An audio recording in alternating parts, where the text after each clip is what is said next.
The I Make a Living podcast is based on the monthly I Make a Living events powered by FreshBooks, where we discuss honestly and openly how people make a living as the employment world keeps changing. Over the course of these episodes, we're going to introduce you to some amazing people who are doing some really cool things. Some successful, some struggling, and some both at the same time. But all are making a living on their terms, and we're proud to present their insights and advice to you.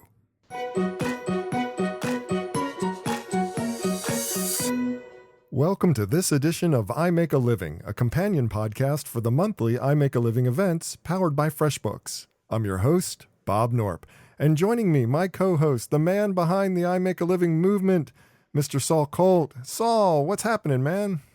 Hey, Bob, this is super exciting. The team is back together, and we're going to talk about some really cool stuff. I know, this is such a fabulous idea, and I've really been excited about the I Make a Living event, both watching what's going on in the social feeds, but also actually attending one when it was in New York. So this is a fantastic opportunity for us to learn from people who are true entrepreneurs. And we've got a tape that we're going to be rolling today, so why don't you tell us a little bit about it? Okay, so, excuse me, today we're going to be discussing something from Bill Morrison. Sort of the premise of the show is we take a sound clip from the actual event and we sort of unpack it and beat it to death. But for those of you who don't know the name, you've probably seen his work. Bill is a comic book artist and a writer who also co-founded Bongo Comics, which is the publishing arm of The Simpsons with Matt Groening. He's acted as creative director for 20 years for Bongo Comics, and since appearing on our stage at I Make a Living in Los Angeles, he's accepted a new role, and he's now the executive director of Mad Magazine. No way! He accepted the executive director of Mad Magazine? That's fantastic. He is like Alfred E. Newman now. He runs the show there, and I like to think that being on at our event was the thing that pushed them over the top to decide to give him the job. Well, that's fantastic. I have a lot of connections with Mad Magazine myself, so I'm excited to hear this. Why don't we just roll the clip then? Cool.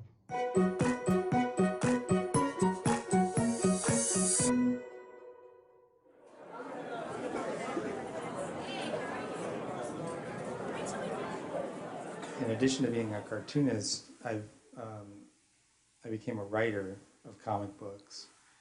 And as a kid, I never thought I would be a writer. I always just was focused on that idea from my sister that I would be an artist of some sort. But I had this thing fall into my lap, and this has happened over and over in my career where I've been given these opportunities, and for some reason I don't like run away from them or say, I don't know how to do that. You know, I'm going to do this one thing that I know I can do, and I'm not going to learn to do this other thing that's been sort of handed to me. So when The Simpsons started, and I was doing artwork, mostly for merchandise. So I was doing the artwork that was on all the T-shirts and bedspreads and video game boxes and all that in the early 90s. And this magazine started called Simpsons Illustrated, and it was like a Simpsons fan magazine. It had articles and games, and it's kind of a magazine for kids, but kind of hip kids. And Matt Groening wanted to have a comic book or a comic section in the magazine. So in the first issue, we had one page of comics, and I think it was like 3 comic strips on the page. And so I drew the first Simpsons comic strip, which was a Krusty the Clown strip. And it was like maybe 6 panels, and somebody else wrote it. I don't remember who, but you know, the script was handed to me and I drew it. And that was the first time that I realized that childhood dream of drawing a comic strip. And so that was a huge thrill for me. You know, I was drawing cartoon characters, but I'd never drawn, you know, told a story in pictures, which is what I wanted to do. And so I called the editor after I did that job, and I said, hey, you know, for the second issue, I'd like to be considered because I really had a great time doing that strip. So, you know, if you could consider me to do another one, that would be great. And he said, well, you know, Matt wants to have comics in every issue, and he wants to expand from just one page to several pages. Problem is we're really scrambling to get the second issue done, and we don't have anything written. So Matt would really like to have something. So if you're willing, if you write something, then you can draw it. And how would that be? And I said, oh yeah, that'd be fine, sure. And I hung up the phone, and I didn't even know how to type, let alone, how to write a comic strip. I had no idea.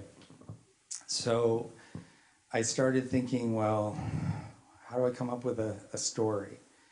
And I thought, well, I was a kid. I was a 10-year-old kid once. So what stupid stuff did I do as a kid that I could transform into a Bart Simpson story? So I did that. And I wrote it all out in longhand, and my wife typed it up for me so I didn't look like a jerk. And turned it in, and they thought it was fine. I remember Matt rewrote the punchline, made it funnier. But from that point on, they started they just assumed I was a writer. And they kept giving me writing work. And then when we started Bongo Comics, I was already doing, for 2 years, I'd been doing the comics in the magazine at that point. So they made me the art director, and I was one of the regular writers. And then after the first year, the editor left. And I was the only person that was even close to knowing how to do what the editor did. So they said, Bill, from now on, you're the editor and the art director. And I didn't know how to edit. Like, I just ignored English growing up in school because I thought, I'm going to be an artist. I don't have to learn all that stuff. And so I had to just sort of teach myself how to do that job.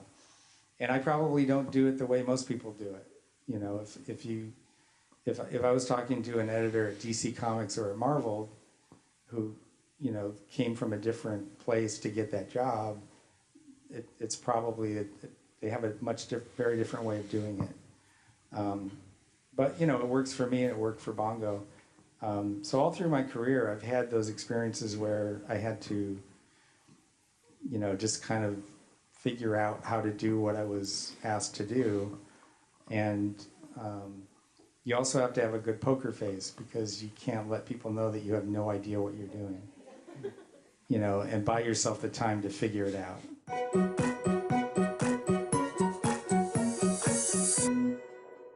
Saul, I am absolutely, impressed with that particular story because it keys in on a real truth about entrepreneurship, which is that when you have a passion, it doesn't mean that you have to know everything about your passion. What it means is you have to be willing to go forward and do the work that's necessary to get that passion to be a reality in your life, whether you know what you're doing or not.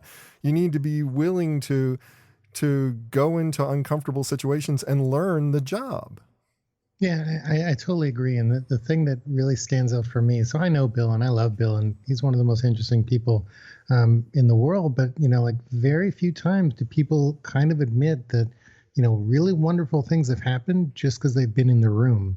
And I love the fact that he sort of owns up to the fact that, like his whole career started based on sort of a lie, not really a lie, but, basically, saying he could do something that he didn't really know he could or not, but obviously he figured it out and he did it.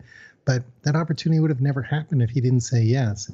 And he didn't raise his hand and be like, of course I can do this. And like it's just such a common story that you just don't hear enough of, because everything that's ever happened, good in my career has been just because I've been in the room, sort of right place, right time. I love that thought. I love that image of being in the room, of putting yourself into a place where the dream is going to happen, whether or not you're ready for that dream or not, whether or not you're qualified for that dream, just being there. I mean, Bob Schieffer, the reporter for CBS, was talking about wanting to be a news guy early on in his career and going to the offices of CBS in Washington, D.C., and literally stealing someone else's interview by mistake, showing up saying, I want a job. And they said, oh, welcome. Glad you're here, Bob. And it was some other Bob who they were going to interview. But he got the job because he was in the room and he went out and he went for it. I think too many of us self-edit. We self-sabotage because we think I'm not qualified. I can't get that. But just being in the room gives you the opportunity that you wouldn't otherwise have been able to take advantage of. Yeah, one of the recurring themes that have come through all of our events, and I don't think we should go too deep on it right now, but it's worth mentioning. But obviously, there'll be episodes where this is the thing we talk about. But imposter syndrome has been a really fascinating recurring theme where, people either can, like Bill did, say, "Oh yeah, I could do that," and figure it out as you go along, and other people it cripples them with fear and they can't do it. But it's such a fascinating thing to see. Like even Bill owned up to the fact that he couldn't type. And it's really interesting when you're singularly focused on, being great at one thing, how you ignore everything else when, you need soft skills and hard skills. You need to be able to adapt. Everything changes all the time. It's sort of the one of the reasons we're doing this event is to, shine a light on the fact that things are changing all the time. And it's fascinating to see how conventional wisdom doesn't always work. Like, I want to do this one thing. Well, that one thing turns into this thing and then that thing. And, saying you need a poker face is so true. And that comes true in almost, getting opportunities, taking meetings.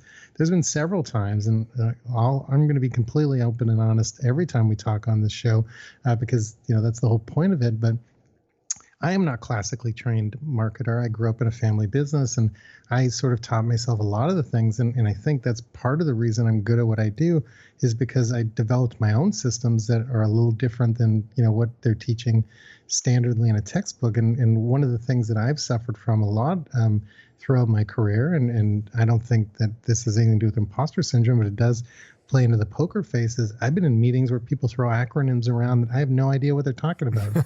So either there are people who have been there are people who've been in marketing for decades who are throwing around acronyms, hearing acronyms that they have no idea what they mean. I mean, acronyms are just endemic in the marketing world, so don't feel intimidated about that.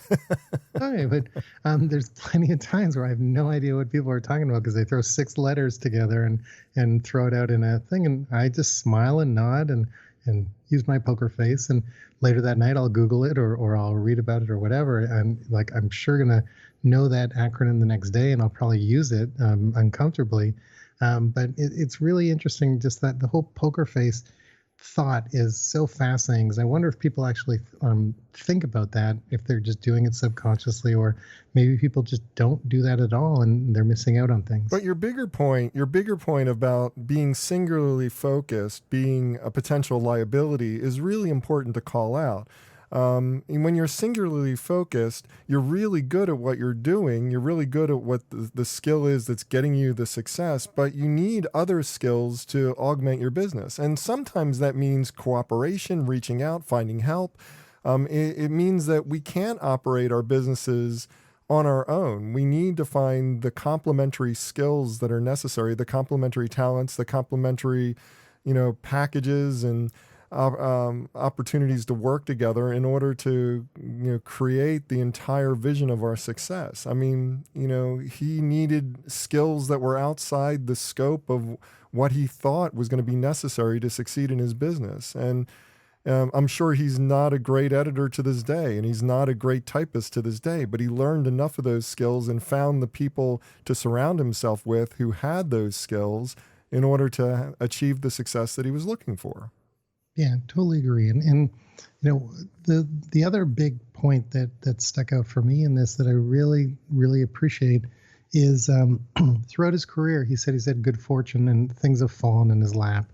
This happens a lot to people, but I think the skill to actually recognize when you're having good fortune and when something falls in your lap and when you say yes to something, or even when you have the opportunity to say yes or no to something, that's a skill I'm not sure everybody has, because there's been plenty of times where people have even tapped me on the shoulder and said they wanted to work with you. What are you doing? And, and just the fact that you recognize an opportunity and say yes to it is a skill that I think, is really something that I wish I had probably more of, and something that should be valued incredibly more than it probably is. Something like that, I agree with you, that willingness to take the opportunity to seize the moment, but it's so hard to figure out which is the right moment, especially when you're dealing with new businesses, new opportunities that are not vetted, that are not established. Like, who in the right mind would have gone with Mark Zuckerberg when he was sitting in his dorm room and try to work with him on the Facebook. I mean, it was a dating app. It didn't make any sense to get involved with that particular software package. And yet today it's a massive success. And even the person who did the lobby art is a multimillionaire because of the fact that they were involved with it early. So that discernment of finding which opportunity to become a part of, it takes a certain amount of skill, but a lot of luck comes into play. I mean, and there's no doubt when I listened to Bill's story, he was the victim of luck. Luck was on his side. And no matter whether or not he seized the opportunity or put himself in the room, there was a lot of luck in being able to be in that room, was there not? Yeah, no, I absolutely agree. And I think that I'm not really one that believes a whole lot in luck. Penn Jillette, the vocal partner of Penn and Teller, he's got a famous saying. It's probably not famous, but I know it, so it's something. But it'll be famous now that it's on a show. Luck is nothing more than probability made personal. I think that the fact that Bill was in the room and the fact that he had all these opportunities really comes from the fact that he's an incredibly talented artist. So he has the skill. I think luck. People look at luck more as lottery ticket and just random thing. I think luck is really more about putting yourself in a position to be lucky because you've done the work, your skill. Like I look at you, Bob. You're an incredibly talented marketing strategist. You probably think that certain things have fallen in your lap and they've just been lucky, but it's really because you put 10 years of great work behind you or 20 years of great work behind you, and people know you're the guy to call for certain things. So that phone call may seem as luck, but it's really been, you've done so much work that's allowed people to make you lucky. And I think people sometimes don't realize that luck doesn't just happen. It comes from just like working like crazy. I call it intestinal fortitude, that ability to stay in the job and keep doing that job over and over again, dreaming the dream and believing that it's going to happen. I mean, longevity is the key to most of the luck that I've enjoyed. And it comes down to being persistent, whether or not the situations are good or situations are bad. And that's really self-evident in Bill's story, because if he had not kept up with a job that he didn't feel qualified to keep up with, he wouldn't have come across that opportunity to become the editor of the entire magazine. It's just like that came about from persistence and from longevity in the business. Yeah, couldn't agree more. And with that does it for this edition of I Make a Living. If you'd like to attend an I Make a Living event, visit freshbooks.com/IMAL to register for one near you. And if you're looking for the best in cloud accounting software with a 30-day free trial, visit freshbooks.com today. On behalf of Saul and the I Make a Living team at FreshBooks, I'm Bob Knorpp. Thanks for spending time with us. And until next time, keep the dream alive.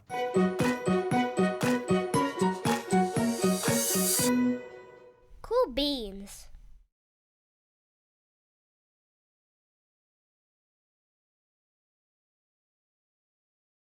The I Make a Living podcast is based on the monthly I Make a Living events powered by FreshBooks, where we discuss honestly and openly how people make a living as the employment world keeps changing. Over the course of these episodes, we're going to introduce you to some amazing people who are doing some really cool things. Some successful, some struggling, and some both at the same time. But all are making a living on their terms, and we're proud to present their insights and advice to you.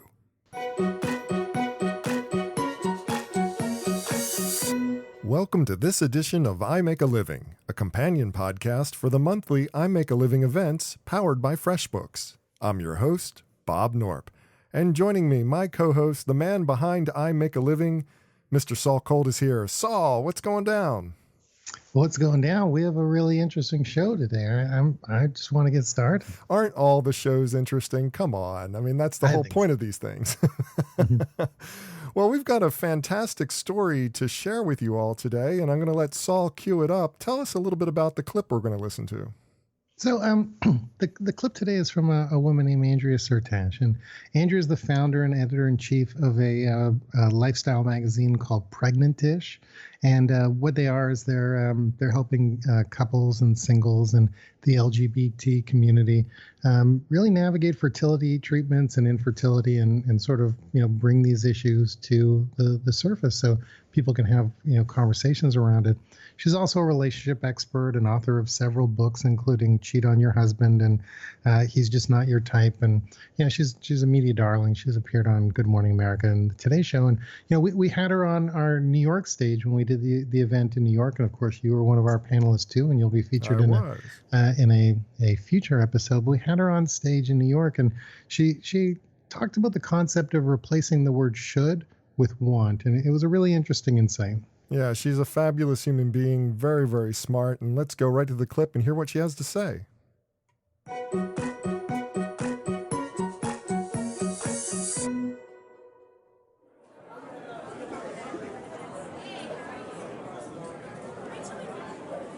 So when you replace the word should with the word want, that's when authentic decisions happen. So I'll say to myself, am I doing this? Now, sometimes you should, like, feed your kid. I mean, there's certain things that you should do. But so many decisions in life, love, and career are should is usually someone else's values, not necessarily your own. Prior to marrying my non-type, my husband was not. This is like an ad for my books. I wrote a book called He's Just Not Your Type, and that's a good thing.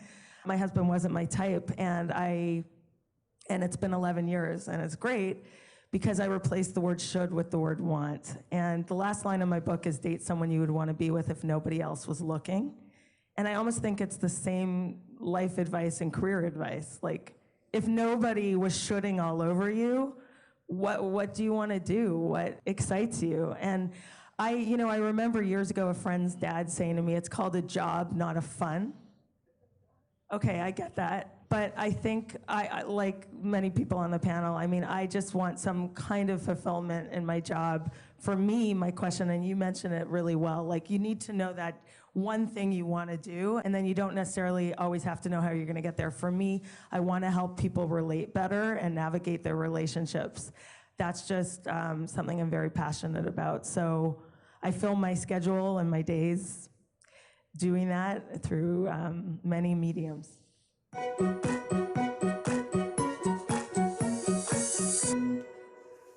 So I remember when she said this. Obviously, I was standing right on the panel, or sitting right on the panel, so of course I was right there when she was talking. But this idea of expectations being roadblocks is a really powerful thought. I mean, when we live to the expectations of others, when we live to the expectations that we place on ourselves, as opposed to dealing with our desires and our wants and our dreams, we're not living our own life. We're living someone else's life. We're not living an authentic we're not living an authentic life, are we? No, not at all. And I'm sure, big majority of the people who are listening to this would say that they fall in that category of the would and, living up to other people's expectations. It's something, it's really powerful because I hadn't really thought of things along this line before she mentioned, and it was really interesting how much of dating and relationship advice actually works in career and business situations. I always say every relationship counselor moment I've spent has never helped me with my relationships as much as it's helped me with my business relationships. My ability to communicate in the business world, to deal with problem clients, to deal with problem coworkers. I mean, I've learned so much about that from just understanding relationships and how to build a solid foundation of listening and understanding between people. Mm-hmm. And it's funny because and obviously this is a larger problem that we're not going to solve here on in our conversation. But you don't think that we can solve all the problems, Saul? I think that we're up to it. What do you think? No, we're going to do it over the course of the entire length of the show, but not this specific show. But it is really interesting to think how, why do we actually work for other people? I don't mean why do we work for another boss, but why are we putting our career hopes and dreams, projecting them on other people, and why are we making decisions that aren't the best decision for ourselves and sort of things, and the whole idea where she talked about sorry, if no one was shoulding all over you, and just saying shoulding is kind of funny, but if nobody was shoulding all over you, what would you do, and what excites you? And I'd really be curious to know how many people ask themselves that question. Obviously, they're not going to ask the shoulding question, because I think Andrea sort of coined that term. But how many people ask themselves, are they doing what they want? Are they doing what they need to do to get to what they want? And that's fascinating.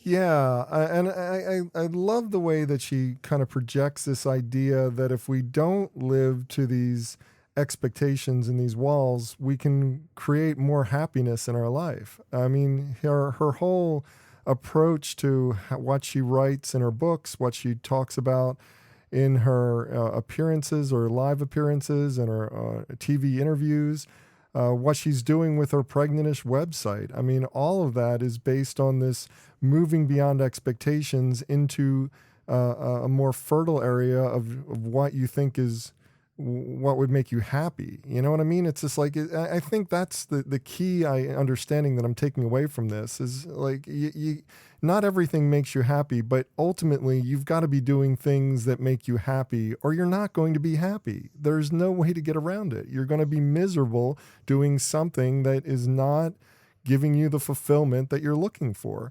And isn't that at its heart why entrepreneurs go into business for themselves? They go into business for themselves because they want to be happier.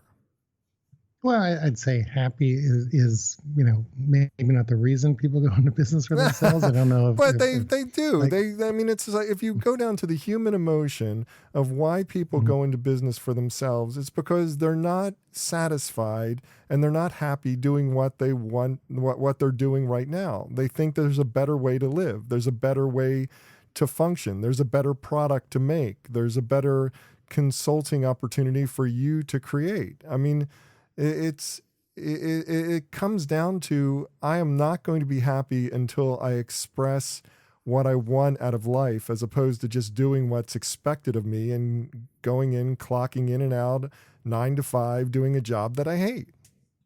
I would counter that with saying some people also go into working for themselves because they don't respect authority and can't work well with others. But I do see your point, and okay. I do think that is probably the norm more than the other. Isn't that coming down to happiness as well? I mean, it's just like if you can't respect authority, you're unhappy in your current work environment, and you just want to go and be a megalomaniac in your own little fiefdom, right? Well, exactly, and I don't know anyone who's doing that. I don't know anyone doing that. Speaking, theoretically or hypothetically. But, and one of the other things that I thought was really interesting, and, she did say it's called a job and not fun. And fun is something that, really was a theme through a lot of the early conversations at the iMakeAliving event where, some people think that you should, look to your career to have fun. And some people think you should find fun elsewhere. And some people think fun is unobtainable. Even happiness is unobtainable. One of our speakers, and I won't, spoil the reveal because we'll probably talk about it in a future episode, but he even went as far to say that happy is a form of mental illness, and it's like you shouldn't actually strive to be happy. You should strive to be content. And there's just so many fascinating conversations that have happened. We're obviously going to get to all of them on the show, but thinking that it's not a job. It's called a job and not a fun is really an interesting way of looking at it, because like you want to be happy, you want to have fun, but sometimes you look at the early 90s startup culture with all the massage tables and the ping pong and all that stuff before everything sort of came crumbling down. They sort of redefined what office fun was, and it's not for everybody and it's not for every situation. So I think you sort of make your own fun, and you make your own style of what you sort of need to be happy at work, and that probably does drive a lot of people into entrepreneurship and things like that. But I don't know. I know I'm rambling. I don't have like sort of an end to this, but I really do find it fascinating that people don't separate fun and job, because I never look for my job to provide me with fun, but there certainly are some fun times at my job. And I don't know if a lot of people look at it that way. Well, I look at it as a blending between my life outside of work and my life inside of work, and that both of them need to somehow come together in a meaningful experience. If I'm not having fun in my work, I'm having less fun in my out of work life. And if I'm not having fun in my out of work life, I'm not having as much fun at work because my life blends together. And I think that's an interesting paradigm, an interesting part of this experience that we're going through today is that the work life balance has become much more blended than it's ever been before. And I think largely that comes about because of the cell phone and the ability for email and for contact and for information to be constantly at our fingertips. Some people lose sight of that and become addicted, and they're constantly working and they're not expressing enough fun time for themselves. And other people, can't focus on work because they're so focused on doing the fun things that the cell phone will enable. But I think where we need to get to is that perfect blend, that perfect balance of work and life, and I think that's what drives many people off into their independence, into their own startup operations, is, that desire to have the ability to leave the office at noon if they need to, because they don't have to answer to a boss. Even though you have to work 18-hour days, to get a business off the ground, you're still willing to, not be confined to the rigidity of classical paradigms of what work means. I don't come in at 8. I don't go home at 5. I'm just always on or always off, depending on what the needs of my life are dictating. And I think that brings a lot more happiness. Boy, I've way gotten off topic with this, but I think it's an interesting thought. What's your take on all that? Well, speaking of off topic, while you were talking, all I could think of through my head was about cell phones in the workplace, and I was going to make a comment about the TV show 24, how every season everything could have been eliminated, all these tragedies, if they just didn't allow cell phones in their office. But that's getting too far. But so bringing it back, and maybe we'll just close on kind of this topic. But she said that, date someone you want to be with if no one else was looking. I love that thought. That thought was, I was going to bring that up if you didn't bring it up. It's such an incredible image, isn't it?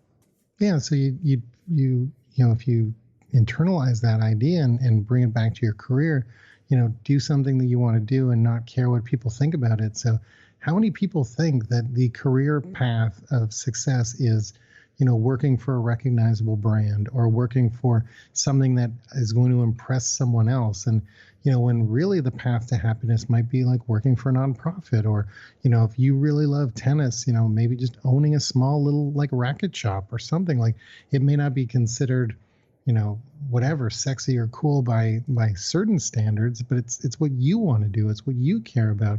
Some people might think working in a bookstore isn't that interesting or sexy or successful, but what if like books are your life and you own the bookstore? Like, there's so many variables that people don't know, and I think we actually worry too much about what other people think, and we worry too much about, is this going to, am I deemed successful, when success, kind of like beauty, is on the inside, and more people should sort of think along those lines. Yeah, I mean, I couldn't agree with you more. This idea about life being, she used this example specifically about her relationship with her husband, how her husband was against type, wasn't the person that she should have been with, wasn't the person that she should have gone after, but was everything that she wanted in her life. And this idea that, by taking away the shoulds and not being, held to the expectations of others, and just being happy with this person, that's something that most people never quite figure out. They're always trying to trade up. They're trying to get something better. They're not happy. They're not satisfied. What it comes down to is find what you really want, what you want, even if no one else is looking, and then go after that wholeheartedly with everything at your disposal. I mean, that's perfect relationship advice, but like you said, it translates extremely well into the business world. why be focused on the trappings of success when you can enjoy real success that gives you satisfaction of accomplishment? That's the key driver, I think, of most entrepreneurs and most people who are in business for themselves. It comes down to that desire to have self-fulfillment. At least I would hope so. I think, just like most people in their relationships, many people start their journey into their business without really clearly understanding what it is that they truly want out of that business. And that's kind of a recipe for disaster if you don't figure that out right away. I mean, I always tell my students at NYU, have an objective, figure out your objective. If you're not clear on your objective and understand what that objective means and what success looks like, you're never going to have success. Man, no, 100%. Couldn't agree more. We actually ended the last episode on me saying couldn't agree more. Maybe this is our thing. We end every episode on couldn't agree more. That's your keyword for wrap it up, Bob. So with that, it does it for this edition of I Make a Living. If you'd like to attend an I Make a Living event, visit freshbooks.com/IMAL to register for one near you.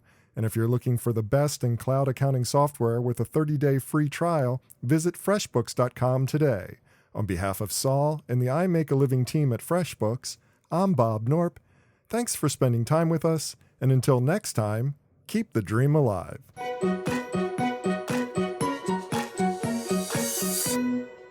Cool beans. The I Make a Living podcast is based on the monthly I Make a Living events powered by FreshBooks, where we discuss honestly and openly how people make a living as the employment world keeps changing. Over the course of these episodes, we're going to introduce you to some amazing people who are doing some really cool things. Some successful, some struggling, and some both at the same time. But all are making a living on their terms, and we're proud to present their insights and advice to you.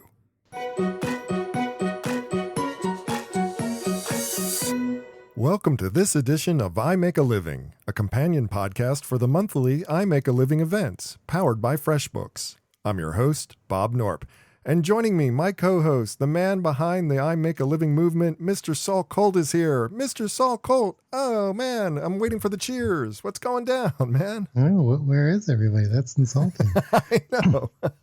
we need a live studio audience, or at least a track of audience, something going on here. Listen, you asked for it. It may show up next week. Well, tell us what's going on with the FreshBooks I Make a Living event. What's happening, and can you give us an update of where we are in it?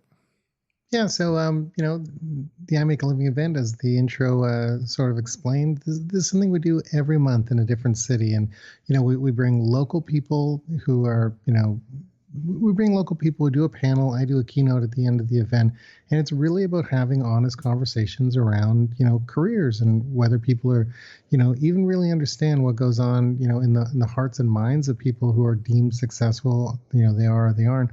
When you're listening to this, if you're listening to this on the time that we actually drop it, we'll be in Chicago very soon. So if you're in the Chicago area, you should please come out to the event and support it. But no matter where you are or any time, there's obviously the podcast, so you can keep up to date with it, and there's YouTube videos. But for all the information, if you want to know where we are at any time and come out and support us, you can go to freshbooks.com/IMAL, I Make a Living.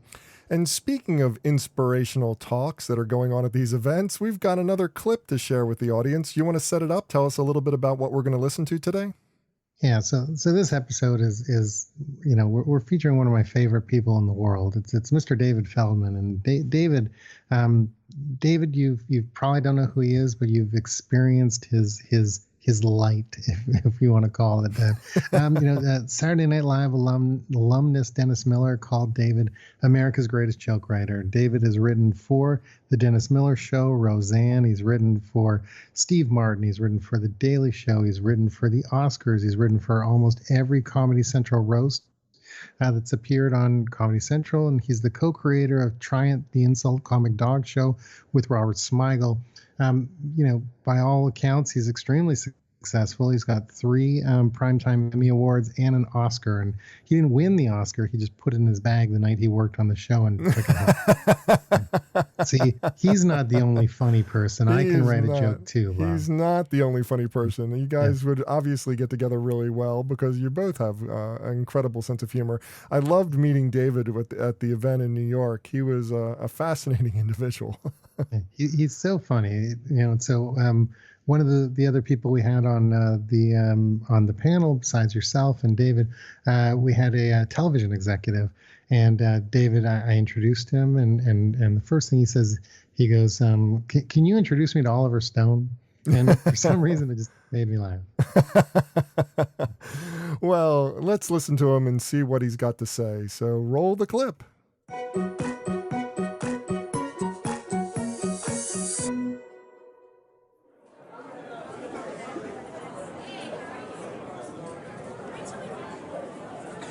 I don't have any advice because I haven't figured it out. I think I was lucky in that I figured out very early on that I wanted to figure out how to make people laugh. So that is the constant. And then how do you get paid making people laugh? And then the technology changes and the jobs change, but I'm always focused on how do you make people laugh. So if you can figure out the one thing that supersedes everything, maybe that helps, because the jobs, the people, the technology changes, but if you have this one thing that you want to do. When you guys were describing how you left your job and then you left your job, shit happens all at once. I was like, who's the head of Uber? Travis Cal? Travis Cal something. Yeah. Well, I was thinking because last month, his mother died in a boating accident, but seriously, and his father was brutally injured, and then he got fired as the head of Uber this month. Shit happens in a wave, but good things also happen in a wave. And I think when bad things are happening, I keep my head down and I try not to ask for things. When you get on a roll, like in stand-up, that's when I take chances. Sometimes I'm lucky, and when I feel lucky, I ask for things. I ask the universe for money, whatever. When things are bad, when you're, I'm not trying to trivialize Travis Kalanick, but when you hit bad luck, lower your head and don't draw attention to yourself. And when you're on a roll, ask for things. I think that kind of helps. I don't know.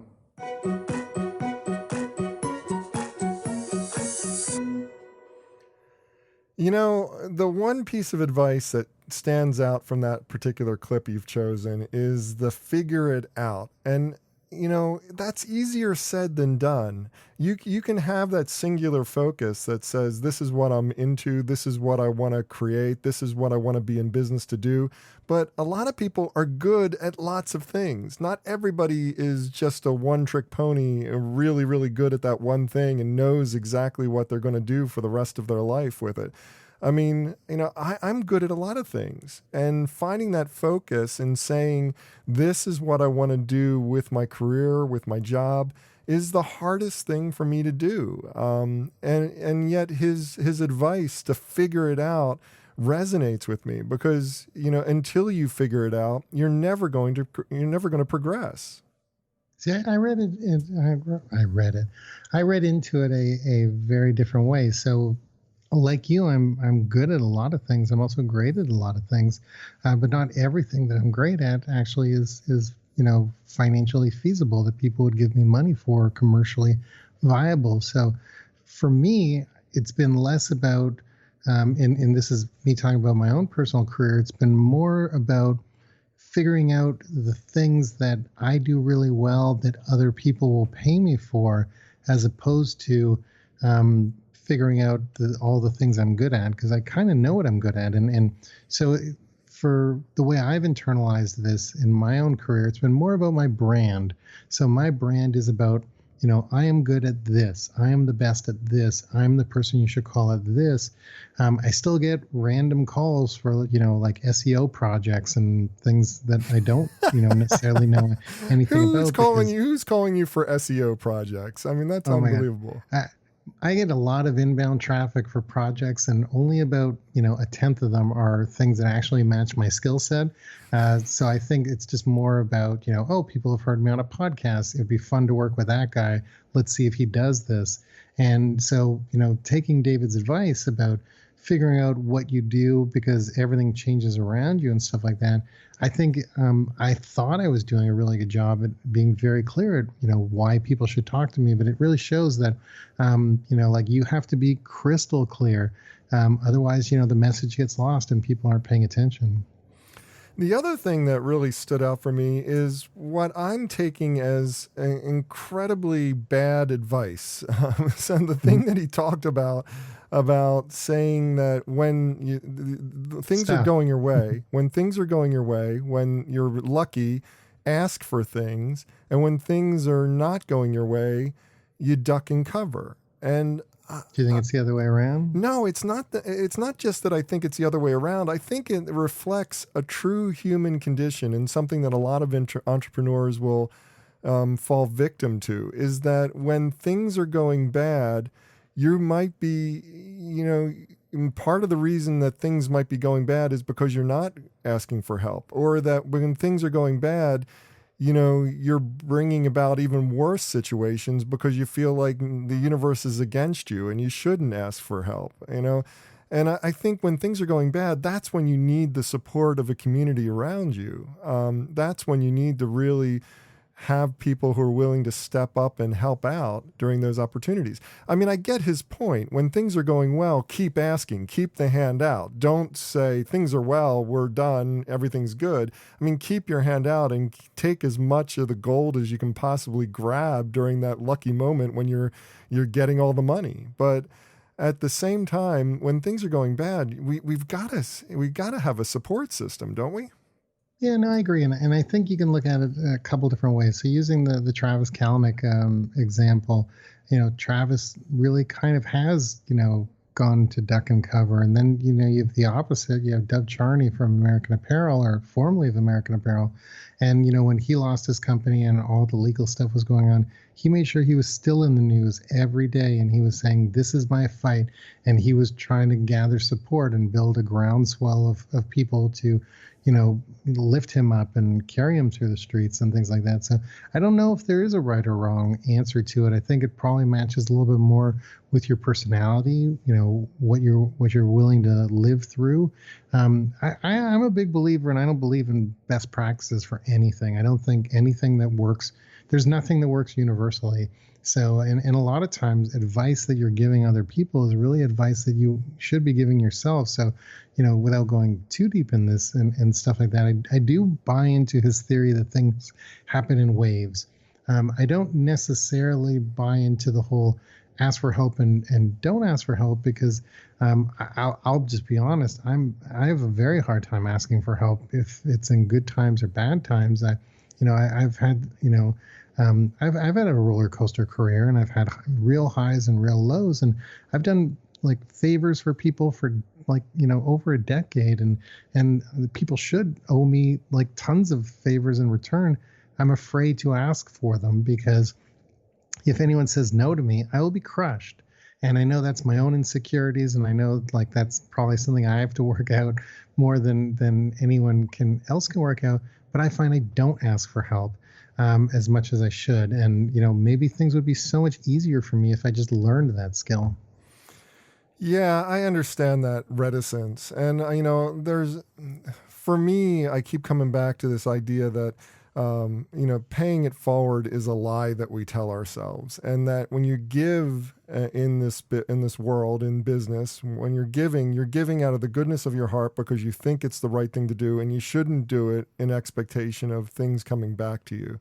But that doesn't mean that when things are going bad, we shouldn't be able to reach out and say, I need help. I mean, yeah, even if 1% of the people actually respond to you and offer help, that 1% is golden, and you know who your true friends are in those moments of need. And it's not to belittle the people who don't help. I mean, everybody's got their thing. I mean, I've been asked by numerous people to give to relief of hurricane victims, and I'm sure I'll be getting, I don't know, pleas for help as a result of the fires in Northern California, and I'm just not in a position to help at this point, at least financially. So, I mean, not everybody's in the position to help you when you need it, and you can't judge them harshly as a result of that. At the same time, knowing who the people are who can help you is an invaluable resource, and you only find that out when you ask. And, why ask for help when things are good? You need to ask for help when things are bad, because that's when you need help. Mm-hmm. Yeah, no, I agree. One of the things that, we're sort of off. One of the charms of the show is we just go on tangents, but the tangents actually make sense. Are you calling this a tangent? Are you talking about this being off topic again? No. I think it's way on topic. It's actually perfect. But I do. One of the things I do want to get back to that David said, which I thought was really interesting, and it's sort of back to the first point. I love how he talked about how the technology changes, the people change, and sort of everything changes around it. But like that core skill, and you and I have had this conversation a few times, and this may go off on a real tangent, but like I'm with the belief, and bringing this back to business and marketing and things like that. I have the belief that we're not really making marketers anymore. We're making people who are, a Hootsuite expert, or, a HubSpot expert, or a subject matter, a specialist. We're living in a world where we value specialists in specific skill sets rather than the ability of a person to cognitively put together the entire program, to see things broadly, to be a true marketer. And I think this is true of every business that's out there. I mean, everybody's looking for a specialist with specific resume credentials. And, that goes down to right into when you're applying for a job. I mean, I've talked to a lot of recruiters at this point as of late, and I find out that a lot of these resumes are being run through automated systems where they're looking for keywords so that they don't have to actually read the resume and understand what the qualifications of that individual are. It's all based on, do they fit the narrow slot that I've set for this particular position, and I'm only going to look at those candidates. It's kind of disheartening when you think about it, because that's not going to get us over the hump of the next big innovations in business. It's just going to give us a whole bunch of people who are focused on their one little task and not being able to put together the big picture of what's going to be next. And sort of the two main problems that I have with this is, one, we're not teaching the people like, hey, you're an email marketing, or you're an inbound marketing specialist or HubSpot expert or whatever. We're not teaching the why that's important, and we're not teaching, they know the function, they don't know the why. And the other thing is, rewind 10 years ago, how many MySpace specialists, like if MySpace was still around, it's not that hard to think that some of these things, I wish no ill will on any of these platforms, but some of these platforms are going to disappear. And if you're focusing all of your career into a technology as opposed to the skill or the why, what David talked about, it's like he's not a YouTube expert. He's a comedian who posts things on YouTube. Exactly. And he's not a Twitter expert. He's a guy who can be funny on Twitter. And he's not a guy who's like an Instagram expert or a Facebook expert. He's just naturally funny. And it's just like, and I think that's exactly the point. He's just like, he's focused on his skill set and using the tools as they evolve around him to, perpetrate his skill set. Mm-hmm. Couldn't agree more about that. Is that our code word? Is that officially what we're going to do to call things up?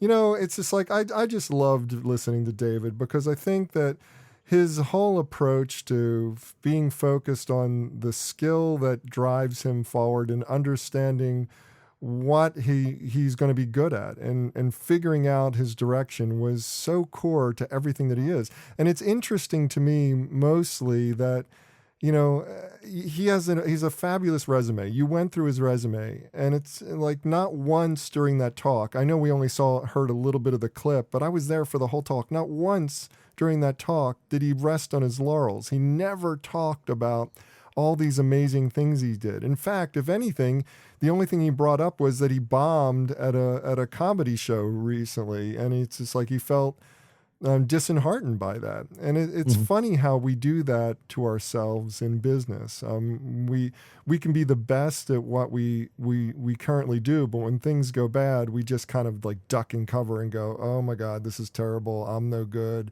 I need to just pick myself up and go to the next one and hope for the best.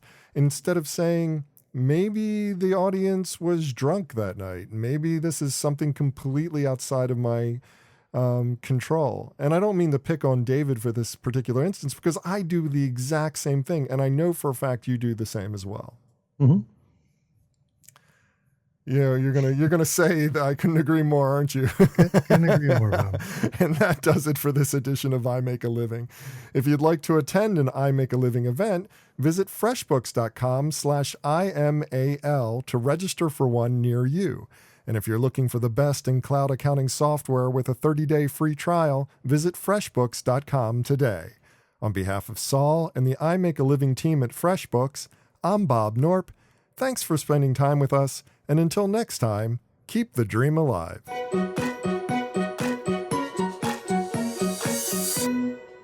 Cool beans. The I Make a Living podcast is based on the monthly I Make a Living events powered by FreshBooks, where we discuss honestly and openly how people make a living as the employment world keeps changing. Over the course of these episodes, we're going to introduce you to some amazing people who are doing some really cool things. Some successful, some struggling, and some both at the same time. But all are making a living on their terms, and we're proud to present their insights and advice to you. Welcome to this edition of I Make a Living, a companion podcast for the monthly I Make a Living events powered by FreshBooks. I'm your host, Bob Knorpp. And joining me, my co-host, the man behind the I Make a Living movement, Mr. Saul Colt, is here. Saul, hello. What's going on today? Hey, Bob. There's so much going on. I don't even know where to begin. But I'm really like kind of jazzed about today because we're going to talk about failure. And failure is a topic that's near and dear to our hearts. You know that. Of course. But so today, this is a different way of looking at failure. And Vaughn Dabney, who's the soundbite we're going to feature, he's a best-selling author. He's a web developer. He's an all-around interesting and thoughtful guy. He actually got into a car and drove for 2 months and kind of toured North America just to speak to people and better understand how people's brain works and see how geography sort of changes things. And he's a really thoughtful guy. And I think that today his thoughtfulness and his view on failure is going to sort of, I believe it's going to resonate with some people. So Vaughn appeared on our stage in Los Angeles, and he really shared with us why you shouldn't give up and not sort of let failure get to you. So let's roll that. This sounds like a great topic and one that I'm really looking forward to. So let's get to it right now.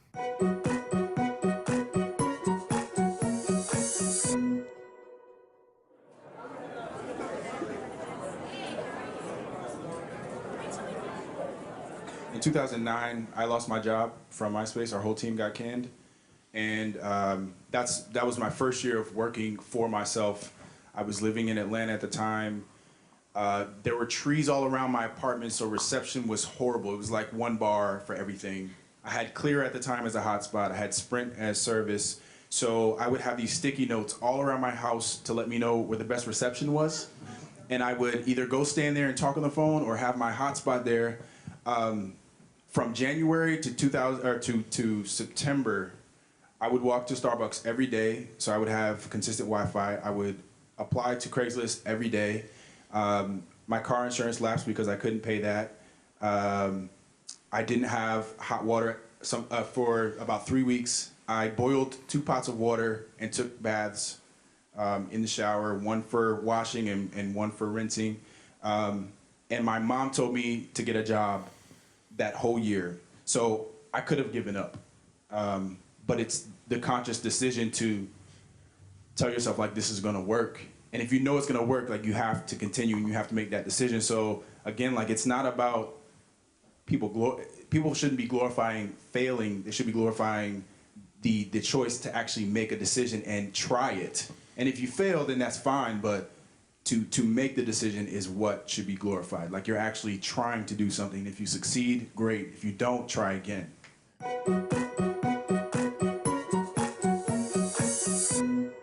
Okay, Saul, I love that particular segment. It tells a lot about the integrity of a person to be able to stay focused on your dreams in spite of the absolute attack from all over, just taking you out. I mean, it's just like this guy had so many things working against him, and yet he kept focused on the dream and made it happen for himself.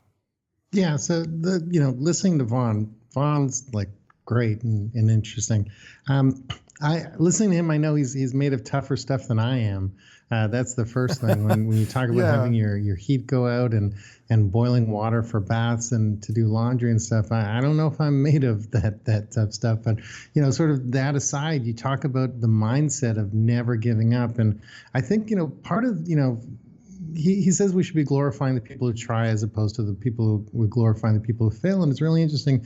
You think of all the documentaries that exist about startups, they only show the successes, and people really think that this is so simple and easy when, whether it's a startup or a consultancy or, something tech-oriented or not tech-oriented or creative, whatever it is, like the first year of your company is like impossibly hard, and the second and third year are even harder than that. So it's so interesting that people just jump into things without really knowing what they're jumping into. And you need that sort of frame of mind that everything's going to work out, because for the most time it doesn't. And I think if you go in, thinking fail fast or failing is okay or whatever, I think that, it's kind of awful. Fail fast is kind of a weird thing. In one way, it's a great mantra because it helps us to consider the fact that you're not going to succeed the first, second, third time. You might as well fail fast and get it over with. But the trouble with fail fast is it almost becomes a mantra that is advocating a behavior that we don't really want to have. The object is to succeed. It's just that you're going to experience failure and you need to get over it. One of the most telling moments in this particular talk for me is that he started this journey toward having an independent business in the result of a failure, in the sense that he just got laid off from MySpace. And, that in and of itself is a difficult choice. And it's one that both of us have made. I mean, we've both been at a situation where we were let go and started a business in the wake of what could be perceived as being personal failure. Yeah, so I think there's only two reasons that anyone starts a business. That's either passion or necessity. And, I'm going to speak for myself. I won't speak for you. For me, it was absolutely necessity. End of a contract, and you're just like, okay, well, I guess I'll just be a consultant again. And I decided to take the route and, try to build a little bit of an agency as opposed to a solo consultancy. But, I was pushed into this. This isn't something I've dreamt of my whole life. And so I'm on the necessity side as opposed to the passion side. Thankfully, I have a skill set, and I can monetize my skill set. Yeah, thankfully you have some skills to work with. Yeah. And so, but it's kind of fascinating. One of the things he talked about when you talk about failure, and this sort of leads into exactly what you were just saying, and I'd love to hear your opinion on this. I think fail faster and all those things, that you can only really live by that mantra if you've got like $1 million in the bank or whatever. Like as a freelancer, as a consultant, which you and I are both, we fail, and what that means is we don't get another job, we don't get a referral, we don't get positive word of mouth. So we are not in a position that we can ever fail. Not every project ends up exactly how you want it to be, and you fix it in real time, or at least good consultants like you and I fix things in real time. But if you're an independent, you actually cannot live by the fail faster mantra, because all it means is you will be unemployed and probably starving. Another point that he made, which I think is a throwaway line for most people, but it really resonated for me, was the fact that he was applying to Craigslist every day. He was going out and applying for jobs at the same time that he was doing what his dream was. What do you think about that? I mean, is that dividing loyalties? Is that making you less effective to pursue all available options instead of staying completely focused on the one goal? Or is that just a necessity, another necessity that people should do? See which one's going to work and pursue both equally. Any thoughts on that? So I think that, looking for a job is a full-time job if that's what you want to do. And if that's, if you're going to do it properly, and building your own thing is a full-time job. I personally think you have to make a decision either way. Now, speaking again for myself and my own experience, I have a bunch of job postings, subscriptions to RSS feeds for my absolute dream job. So do I apply for jobs that are out there? Absolutely. Are they the type of jobs that I would probably never be considered for in my life?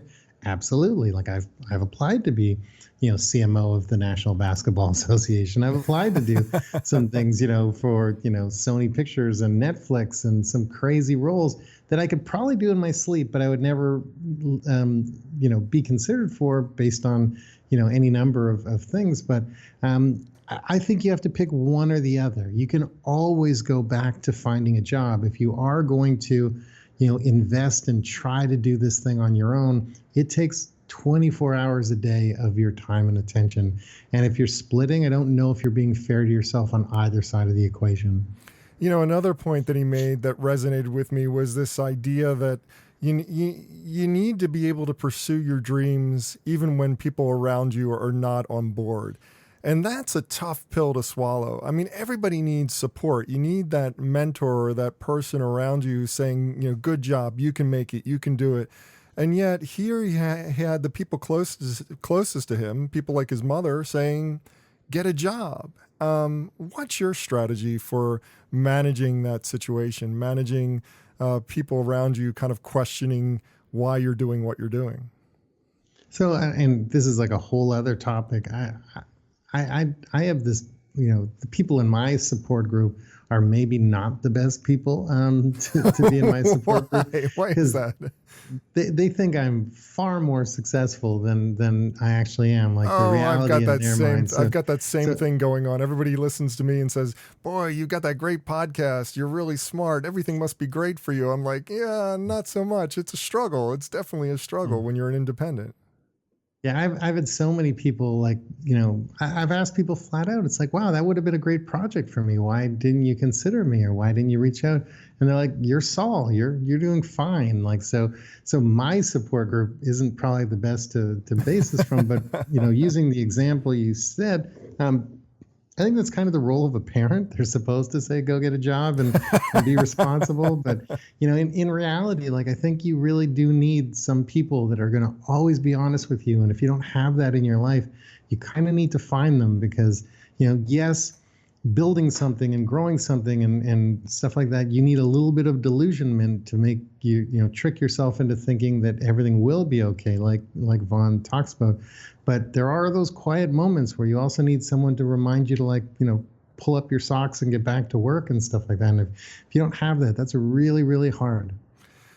One more point that I need to bring up is I love that idea of setting Post-it notes around your apartment to find the hot spots. I mean, at first I was going, well, why don't you, just set up the Wi-Fi calling that almost everybody has? And then I'm like, oh yeah, he has to go to Starbucks to get Wi-Fi. It's amazing how resourceful we get when we're put inside of a situation that has a lot of challenges. I know this is probably a terrible example, but it was always kind of a funny thing when I went and did some outreach work in a crack house once. And, here are people who are at the absolute bottom of the entire spectrum of humanity. I mean, they got maggots crawling in and out of their legs. I mean, this is like the worst dregs of humanity. And yet they had electricity in an abandoned house because they figured out if they took jumper cables, they could hack into the wire that was over top of the house, the electric wire, and they could start the house. They could basically put jumper cables to the box. And I'm like, the ingenuity that was required to figure that out and make it happen without burning down the entire structure is absolutely phenomenal. And yet here's a person who's absolutely caught in the hardship of life. And it's always resonated with me as this idea that when things are bad, if you want something bad enough, you can find a resourceful way to overcome your challenges. Yeah, I also think when things are bad, it's like one of those times where you actually think the clearest. Or at least some people. I guess that depends on personality. A lot of people crumble up into a puddle and they go into sort of panic mode. But I find when like the world is sort of like crumbling around me, that's when I actually think the clearest and I'm my most strategic. And so I buy into your theory that and that's part of the charm of Vaughn. Like, man, talk about determination, talk about singular focus. And, I know that his story, he got laid off in 2009 and, it's almost 10 years ago. But to see like what he's accomplished now, and obviously we don't have all the information on the highs and lows and the timeline and stuff like that. But, from, going to Starbucks and boiling water for baths to having a best-selling book and, having 5 or 6 or 7, apps out in the world that he's built that people would recognize and know. And, being able to have this lifestyle that he's dreamed of where he can, pick up and go to places for 2 months and, work from here and work from there and do all these things. I'm sure in 2009, he never imagined, where he'd end up in 2018 and things like that. So it really talks about the power of determination, the power of relentlessness, if that's even the proper way to use that word. But, that's the thing that, like he says, that's the thing that people should admire. That's the thing that people should really get behind. Everybody sort of gets caught in the material trappings, the fancy watch, the car, the this, that, and the next thing. But it's really more interesting to, like, when I think of Mark Zuckerberg, and I know I'm on a rant and a digression. No, you go. But when I think of Mark Zuckerberg, like, it's really more fascinating to me. Like, forget the fact that he's got like some fancy house that talks to him, and forget that, like, all those things. Like, I think the early days story of Facebook is far more interesting than the current day story of Facebook. Like the sheer stubbornness and will and singular focus. I think that is to me, the thing that people should really get excited about Mark Zuckerberg, not really that he's like hanging out with kings and queens and stuff like that, because like all that wouldn't have happened if he wasn't that, almost, crazy person who was willing to risk everything and go up and down. And I'm basing this on the Social Network movie, but run up and down the street screaming, if they wanted to build a Facebook, they should have built a Facebook and things like that. I just imagine he said that over and over and over and over. But like people don't see where things came from.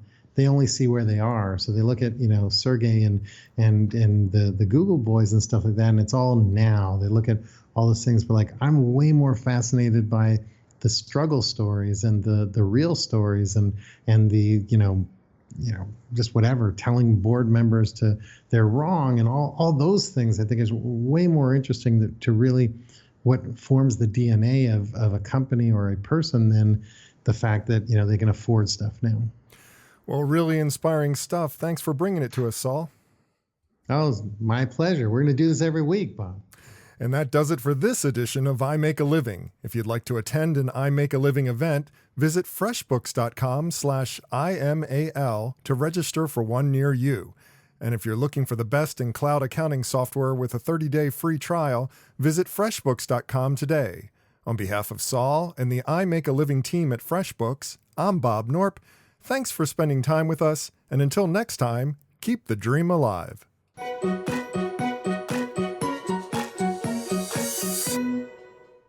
Beans. The iMakeAliving podcast is based on the monthly iMakeAliving events powered by FreshBooks, where we discuss honestly and openly how people make a living as the employment world keeps changing. Over the course of these episodes, we're going to introduce you to some amazing people who are doing some really cool things. Some successful, some struggling, and some both at the same time. But all are making a living on their terms, and we're proud to present their insights and advice to you. Welcome to this edition of I Make a Living, a companion podcast for the monthly I Make a Living events powered by FreshBooks. I'm your host, Bob Knorpp, and joining me, my co-host, the man behind the I Make a Living movement, Mr. Saul Colt is here. Saul, what's going on in your life right now? You know what, Bob? I don't even want to talk about myself today. I'm so excited to dive into this episode. So am I, because we're going to hear from. Yeah, it's just, boy. Go ahead. I want to hear from you, Bob. We have audio issues here with delays going on. But you introduced me to Bill at this event, and I was so excited to meet him and have some time to be on stage with him. We had coffee afterwards. Really, really great guy. Tell us a little bit about him. Let's get this thing set up. Okay, so on today's show is Bill Hartnett, like you said, and Bill is like one of my favorite people, and so every time I come to New York City, there's two people that I always reach out to, and it's you and Bill, and so like you guys are held in very high esteem in my friendship and my life. But that aside, Bill, he's a senior TV executive, and he's had so many amazing experiences and so many great stories, and just super smart guy. The thing that I'm really excited about, and the reason I wanted him on the show, is Bill really looks at things from a very different standpoint. This is a guy who has gone from being a senior executive for MSNBC and NBC, and now he's sort of completely redesigned his life, and he's a creative consultant, does a lot of consulting into networks like AMC and IMC and IFC and various different places and stuff like that. But he, even when he was a senior executive, he was someone who was always going to the tech meetups, always staying in touch with the current technology, and really one of the forefronts of sort of bringing digital or a digital mindset into sort of a traditional television network. And I think what we're going to talk about today is super fascinating. He really introduced me to the ideas of adaptive personality versus actual personality, and I'd never even heard of this before, so I don't know if everyone knows about this, and I'm the only one late to the game. But like I said, on our stage in New York City, you were there, Bill was there, and he introduced us to a new concept. So let's go right to the tape and hear a little bit more about adaptive personality. I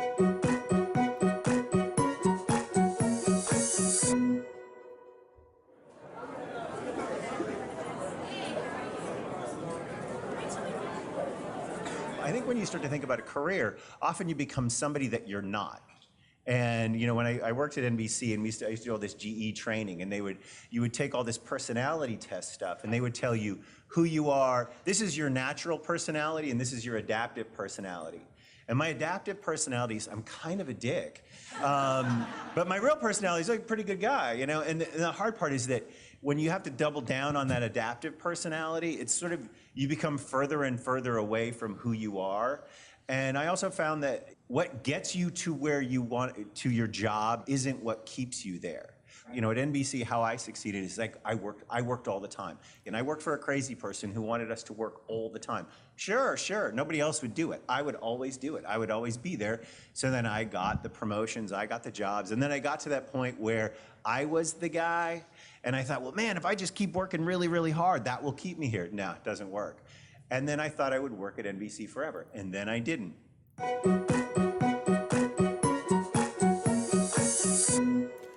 For me, the one thing that stands out in that talk more than anything else is this idea that when you focus entirely on your career, you can become somebody who you don't want to be, or someone who doesn't even look like you when you look in the mirror. It's just amazing how much sacrificing we do of our personality and our values in order to keep our job.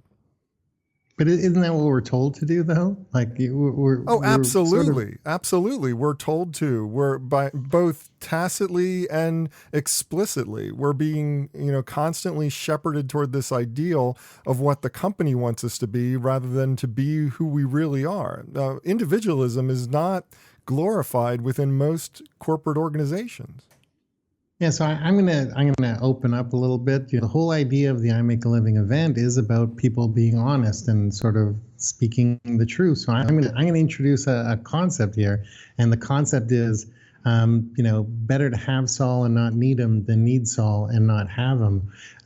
In my career, everybody I've gone through waves where people have been really excited and said they wanted to work with me until they found out what it was like to work with me, because I am stubbornly myself, and I even though I'm a team player and I'm a good people manager and all those things, it's really interesting to see that I come in and people have a perception of me that it's going to be fun and playful and, joking around all the time. And I come in and I actually have structure and formula, and I'm results driven and goals driven.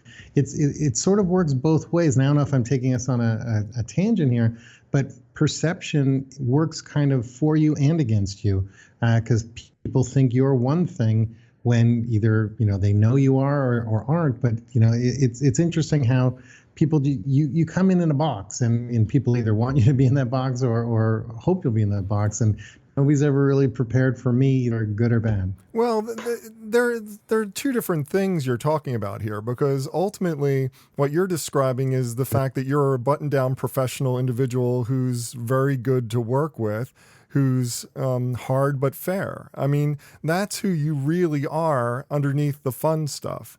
When you're talking about an adaptive personality like what he's talking about, when he did the personality test, he found out, as he said, he's kind of a dick. It's just like he's somebody who's not somebody that other people want to be around.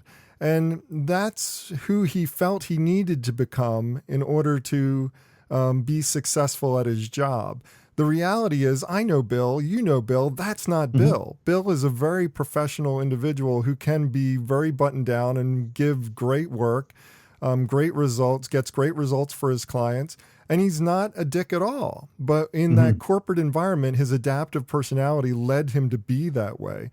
And I think that's the main struggle. I think that's what drives a lot of people out of the workforce into independence, is just that recognition that I'm becoming something that I don't really want to be. And I think, one of his comments, which I think was really fascinating, is when he talks about what gets you your job isn't what keeps you there. So, and I don't know if he's meaning it as far as like climbing the ladder. One of the things I'm always most interested in is I ask people how your personality changes as you climb the ladder in corporate, corporate America, or however you want to describe it. But, what gets you there? You're there for skill. You're there because, people like you. This is what sort of gets you the seat at the table. But what keeps you there, and why people choose to either lay off someone beside you or lay off you, really is almost has nothing to do with your skills. A lot of times it just has to do with, are you willing to risk everything? Are you willing to give up everything? Are you willing to stay till midnight? Are you willing to do all the little intangible things that aren't necessarily part of your job or expected of your job? And I thought that was really, really interesting. Yeah, it is. It is kind of interesting, that you're rewarded for that willingness to give extra, and that can be interpreted two different ways. I've met lots of people who give extra, and people love them because they're doing things that are tremendously successful for the client, for the company, and it helps everybody else around them. And that kind of giving extra is something that is a positive force within an organization. Then there's the giving extra because you think it's expected of you and you're resentful about it. And that's a whole nother destructive force that comes into play that makes everybody's life around you a living hell every single day. It's finding that balance between those two. And then there's also that person who's just completely codependent, who does everything for everybody and is getting resentful and it becomes a ticking time bomb until they show up with an assault rifle one day in the office. But, finding that balance in the corporate environment is so difficult. And I think that what it comes down to is you got to be true to yourself. Ultimately, if you're going to choose to work within an organization, you can't allow your adaptive personality to take you down dark roads. You need to be able to focus on what's positive for you as well as for the organization. And if you can't find it there, you need to leave. You need to go find another job, or you need to go out on your own and do something in an independent structure. But coming to that conclusion about who you are and what makes you happy is ultimately what this whole story is about. He found that no matter what he did, the job still could go away, and all of the things that he built could go away in an instant. And he realized that didn't make him happy. He's a lot happier today. I can testify to that. I've met him. I've sat down with him for coffee. I know this guy pretty well. He's happier today.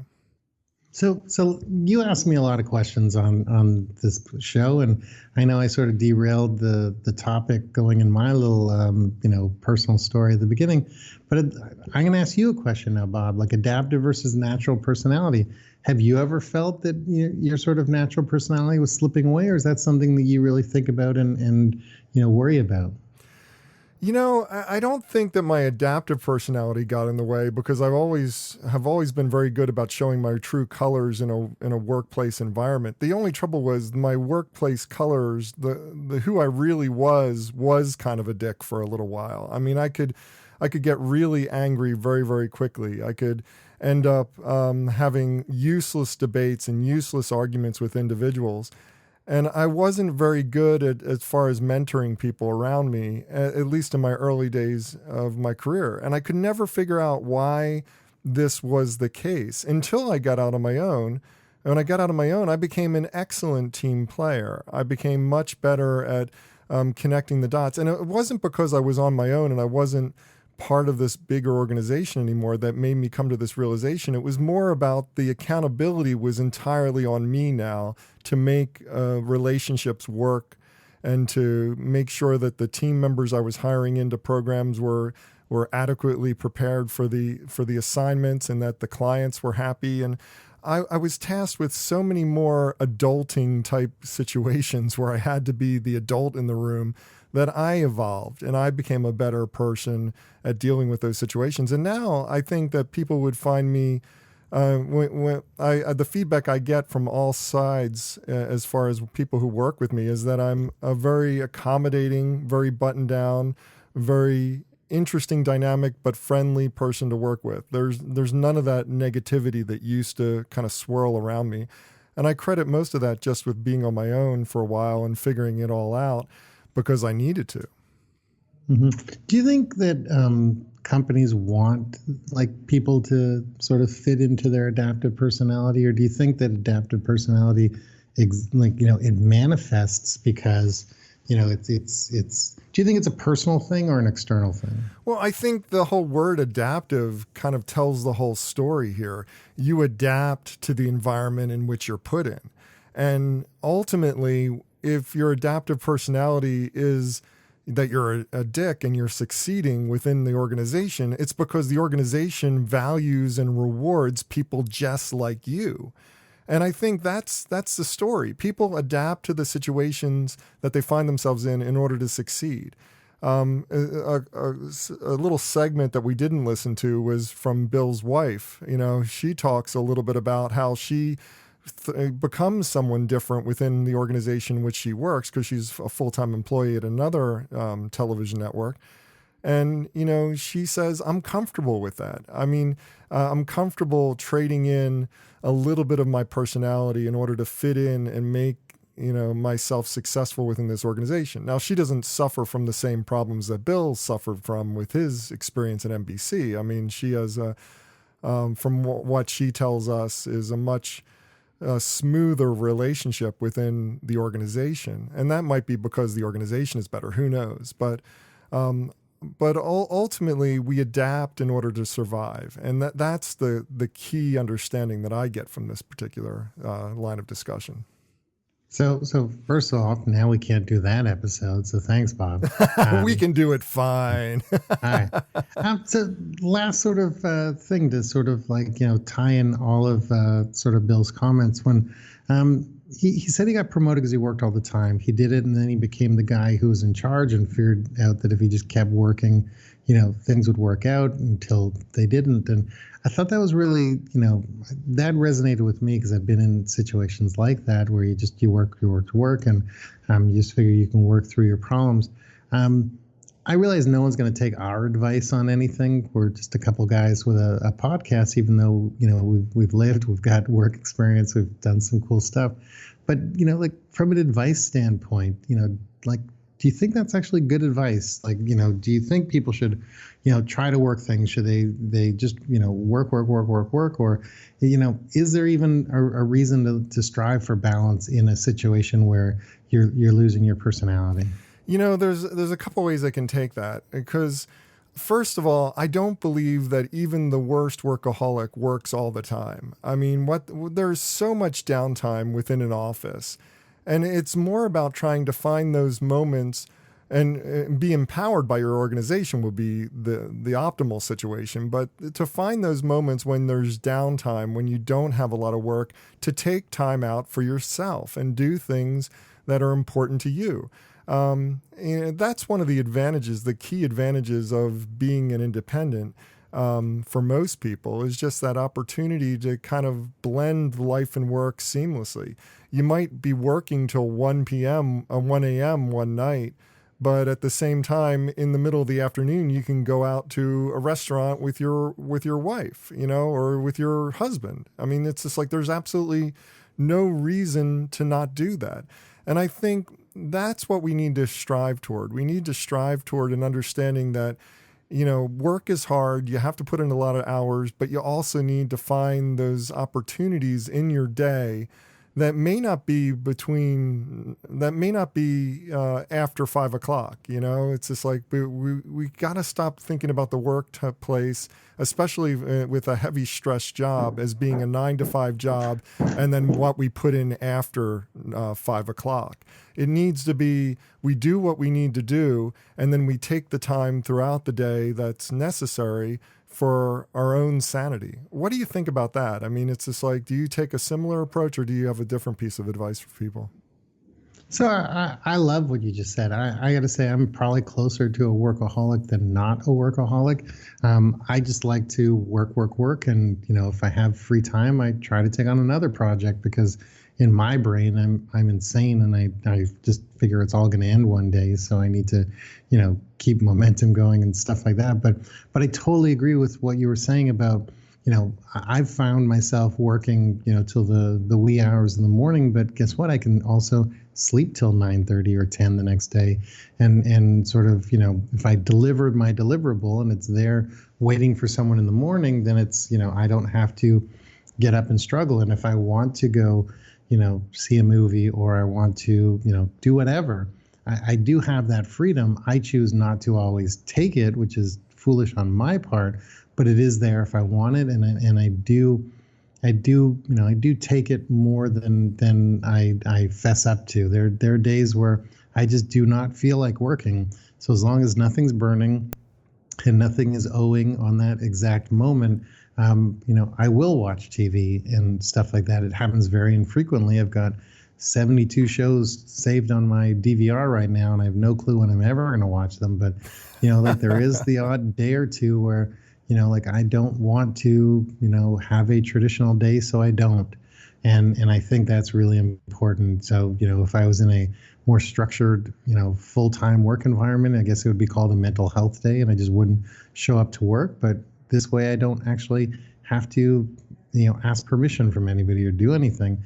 It's like work should really be about, these are your 12 deliverables. This is when they're due. Work whenever you feel like doing them. If you don't have a meeting, you don't have to be in the office, as long as like you're available all the time, you're available through some sort of, communication, whether it be email, phone, Slack, whatever. But really the way people should be thinking about work is, deliverable, due date, and not about, 8 hours in an office. Because I've been more productive in 3 hours, at home than 8 hours in an office, because people want to know about your weekend and people want to, chat. And not that those things are bad, but, if we're really talking about, results and productivity and, waste in the workspace place and stuff like that, like offices are actually the worst offenders of like productivity. Yeah, absolutely. And great advice. I love that. And thank you for yet another great clip from the I Make a Living events. Oh, you're welcome, Bob.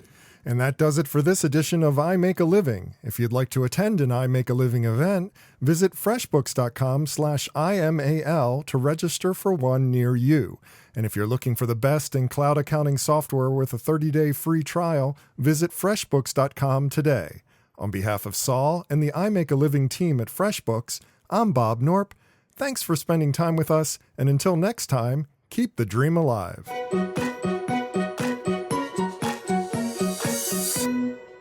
Cool beans. The I Make a Living podcast is based on the monthly I Make a Living events powered by FreshBooks, where we discuss honestly and openly how people make a living as the employment world keeps changing. Over the course of these episodes, we're going to introduce you to some amazing people who are doing some really cool things. Some successful, some struggling, and some both at the same time. But all are making a living on their terms, and we're proud to present their insights and advice to you.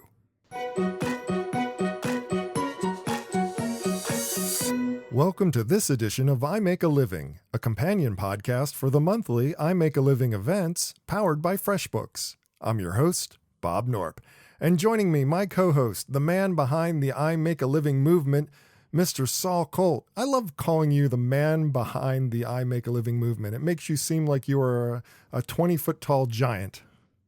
Yes, and in certain perspectives and angles, I actually am, Bob.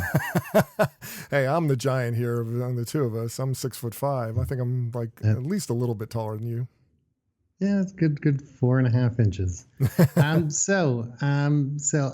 Hey, today, something really cool. We're going to talk a little bit about passion, but I think we're going to come at it from an angle that people don't always talk about passion about. So I'm excited.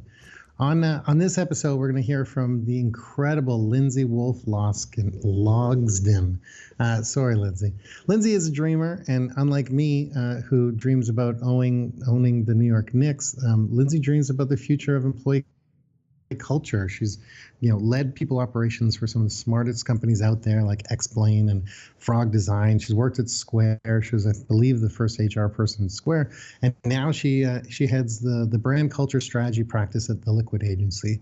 So Lindsay is lives in the Portland area. She travels all over, but she joined us in Portland, and she talked about how passion in the workplace.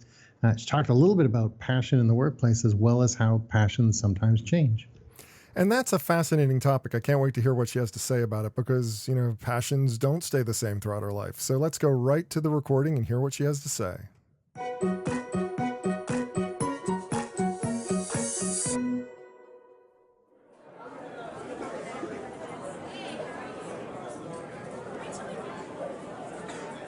I think it's really important to nurture those side passions, if that makes sense. I have another friend, an author named Austin Kleon, who wrote a book called Steal Like an Artist. He's written a couple of really great books, but I first met him when he was working this was mid-economic recession, but he was working at UT doing a data processing job of some sort in the IT department in Austin, and in his spare time, on his lunch hour, he would take the New York Times and he would create blackout poetry, where he goes through an article and crosses out different text, and what's left is this amazingly rich poetry. He's said before, I don't know that if he hadn't had that job where he didn't feel that his passion was fully fulfilled, that he would have taken the time to do this project over his lunch hour. That project eventually became a book that let him write other books, and now he gets to do that full time. So I think it's about being realistic about where your passions lie. I think it's also a big piece of it is that passions evolve. I think it's really dangerous to think that, I'm really into making preserves out of the blueberries I just picked. That may change in a year or two. I could be like, I'm done, it's too much, I'm over it, they didn't turn out well. So passions evolve. I think jobs have to be on some level consistent. You have to make a living. So you have to remember that if you invest too much into Make a living. Yes, hashtag that. All the tweets. I think it's important to feed passions no matter how fleeting they are. It's also important to hashtag make a living. So balancing those two out is really important.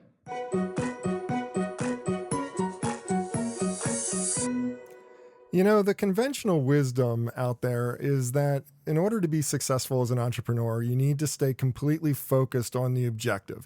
You need to be like laser light focused on what you're trying to achieve and to be completely passionate about it. But the reality is that single-minded people aren't always the most successful people. I mean, having side projects or side enthusiasm for different types of technologies or activities can sometimes lead to whole new directions for your core business. I mean, look at every single one of the major entrepreneurs who are out there today. Not a single one of these big companies, these big tech companies, is completely focused on one thing. They're focused on a whole bunch of things. Amazon, Facebook, Google, they're involved with lots of side projects. And I think that's the template for success, isn't it? Yeah, I agree. And even like Gmail was a side project, and now it's, considered, by some the only, email platform for people. It's so fascinating when you think about side passions or side projects. We used to use the term moonlighting, and I don't know if people use the term moonlighting anymore, but moonlighting was always considered something of a negative, where, or at least I always thought it was considered something of a negative, where side projects are considered cool. And I don't know if they're different or one just has a better PR person or not, but I can really see how side projects or side passions help you in your day-to-day. But beyond your day-to-day, it's so important to have something on the side because, as we've learned from previous episodes of this podcast, your day-to-day can change in a heartbeat. And, if you have something that's maybe a little bit of a not so soft landing, but it's not, an emergency landing or something to fall into, at least, it can sort of help you through a transition and stuff like that. So I really love the fact that an HR person, Lindsay, is telling people they should have something on the side, whether that's foreshadowing or not. But I do agree. Like, I think it's so important to have something you care about, because like, while you should love your job or you should like your job, I don't think you should ever make your job your life unless like it's your own thing, because it's like almost completely out of your control. And let's just face it. I mean, you're a more interesting person when you have some side interests. Like, that fascination or that obsession with cycling that you do on the weekend may have nothing to do with your job as an accountant until suddenly it does. Suddenly one of your biggest clients is say Cannondale or something, and suddenly you're dealing with cycling as being a core passion that is also empowering your job. I think people are just more interesting when they have breadth and depth in other areas that are seemingly completely tangential to what's going on in your day-to-day life. Chris Brogan, Chris Brogan from the internet. Chris I love that. Chris Brogan from the internet. From the internet. Chris was on our stage in Boston, and we'll be featuring some stuff from Chris in future episodes. But something Chris wrote a blog post many years ago, and it always stuck in my head, and I think it sort of fits into what we're talking about here. Is he was basically teaching people how to network. And he says, instead of asking, like, what do you do or what projects are you working on? He said, why don't you open up with what are you excited about right now?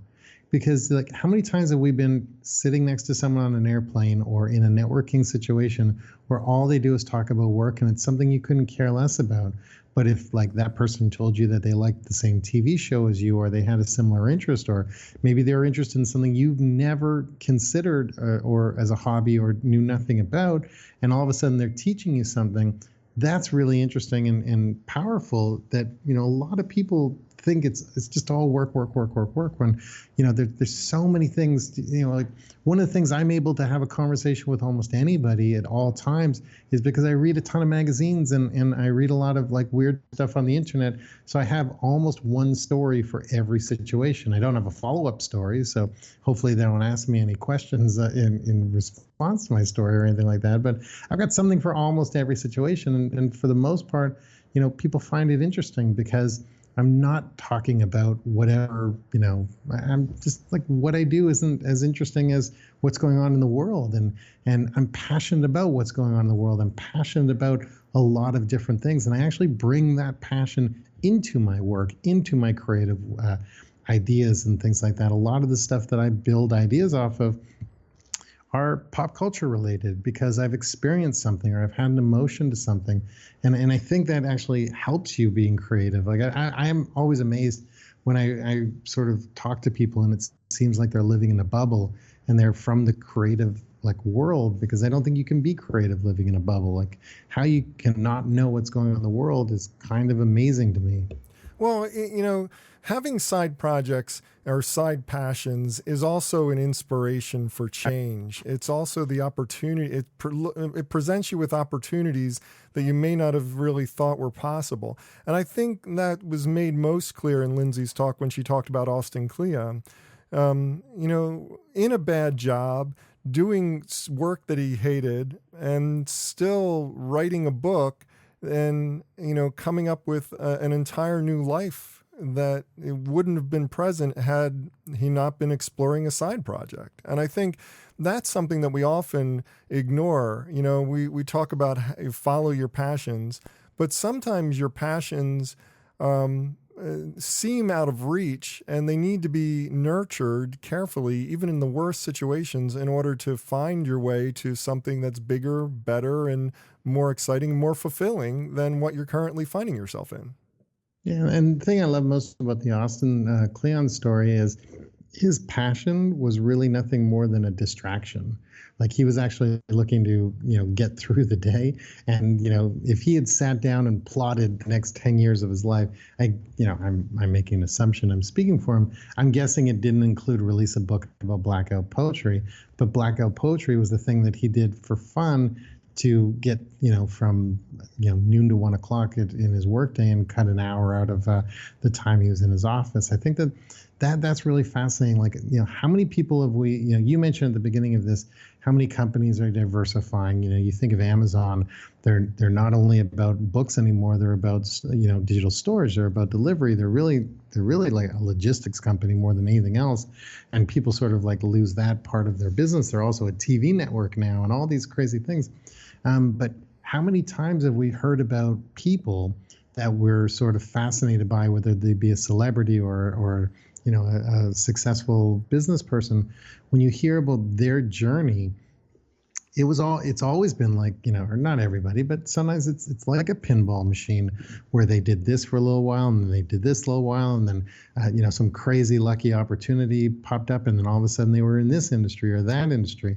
You need to open yourself up to these things or they don't happen. And, with the Austin Kleon example, I guarantee you he wouldn't have ever guessed he would go from being an engineer to an author, but it happened and he's embraced it and he's been very successful at it.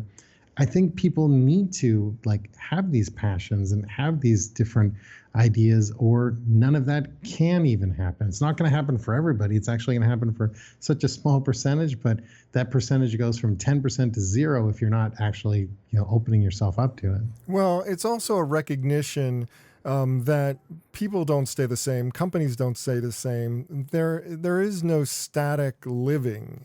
It's just like the situation you find yourself in today cannot possibly be the situation exactly that you're going to find yourself in 5-10 years from now.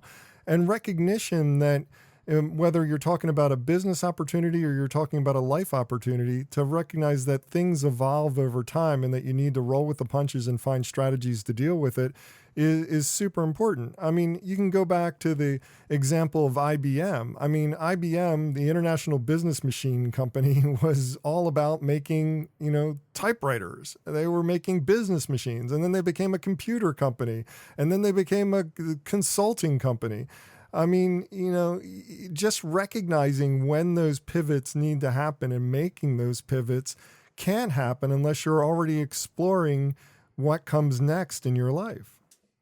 Yeah, and I think Lindsay really summed it up really interestingly, where she said, I'm paraphrasing, jobs have to be consistent. You have to make a living, but, you need to feed those passions no matter how fleeting they are. And sort of what I took from that is it's like pay yourself, feed yourself, clothe yourself, shelter yourself. But, it's like you have to always be working. What you're doing to bring in that income is going to change. You should, always figure out what you're happiest doing and things like that. But it's really about don't settle anywhere, one, and don't get too comfortable anywhere either. Like that's kind of the real reality of the workforce right now. So what about you? What kind of advice can you offer to the people out there in terms of how you find that balance between staying focused on what you're supposed to be doing and staying focused on the success of your company, at the same time exploring outside passions and outside interests that can possibly make you both more successful at your current job and also give you opportunities to be inspired for your next iteration? So I sort of hinted at this early, and I'm probably a bad example because I'm so heads down, just like trying to knock projects off and stuff like that. But, it's like there is such a thing as me time, and my me time, I don't actually believe in, this is me. This is what works for me. I'm not saying this will work for you. Not everyone's willing to dedicate, like basically not have any friends or do anything like that. But I work all the time. Wait a minute. You're acting like you don't have any friends. You've got friends everywhere. No, but like the people I care about, I've met through work. I've met, through things. So like, I don't believe in really work-life balance. I believe in work-life integration. And, there's people I love and care about and would do anything for these people, but I've met them over the last 20 years working and things like that. So it's like everything I'm doing is for the same goal. So I watch a ton of TV and movies and read a bunch of books and magazines because I want to know, I want to find that great inspiration for a creative idea. I want to find something that I can in turn use, for myself, or for a client or something along those lines. So even when I'm pleasure reading, I've got sort of a little bit of an eye open for, is that interesting? Can that be, can we create an homage out of that? And homage is, I believe, a French word for stealing and things like that. But there's always, I'm always paying attention to, what's the opportunity here? And I don't do that in personal relationships. So I'm not, only talking to this person because they can introduce me to this person or that person. But when it comes to like my real passions and things like that, and I also try to work some of my passions into what I'm doing. So like, this, and we're not going to go in too deep in the story because, we didn't get the project, but we pitched a project, recently, and our pitch was really based around, like a really interesting idea that, something that both of us kind of probably experienced in our childhood. So that would be a way of bringing something back to life that people would recognize and know, and something that we found interesting and things like that. So that's how I sort of balance those things. So I've got all of these outside interests and things that I devour and consume media-wise and stuff like that. But I'm also, bringing them into what I do and trying to pitch these things as ideas to other people. Well, this has been a fascinating conversation. And once again, kudos to the FreshBooks team coming up with this amazing event that's giving us so much inspiration to talk about. Yeah, no, they're amazing. Like, really, this is important, and I'm all obviously intimately involved and stuff like that. So I'm maybe not the best person to give a qualified testimonial for it, but man, it's so interesting. The more and more we do this event, we've taken it all around North America. We've met, thousands of people, and some of the feedback we're getting from people is like, I didn't know what to expect, and this is so different, and I love the honesty, and this really felt more like group therapy than a panel and stuff like that, and like, I'm really proud of this. I really think we're onto something, and I love the fact that we're sharing it to a wider audience through the podcast. Yeah, this is really a great opportunity, and we really appreciate everything you guys are doing. But that does it for this edition of I Make a Living. If you'd like to attend an I Make a Living event, visit freshbooks.com/IMAL to register for one near you. And if you're looking for the best in cloud accounting software with a 30-day free trial, visit freshbooks.com today. On behalf of Saul and the entire team at I Make a Living at FreshBooks, I'm Bob Knorpp. Thanks for spending time with us, and until next time, keep the dream alive.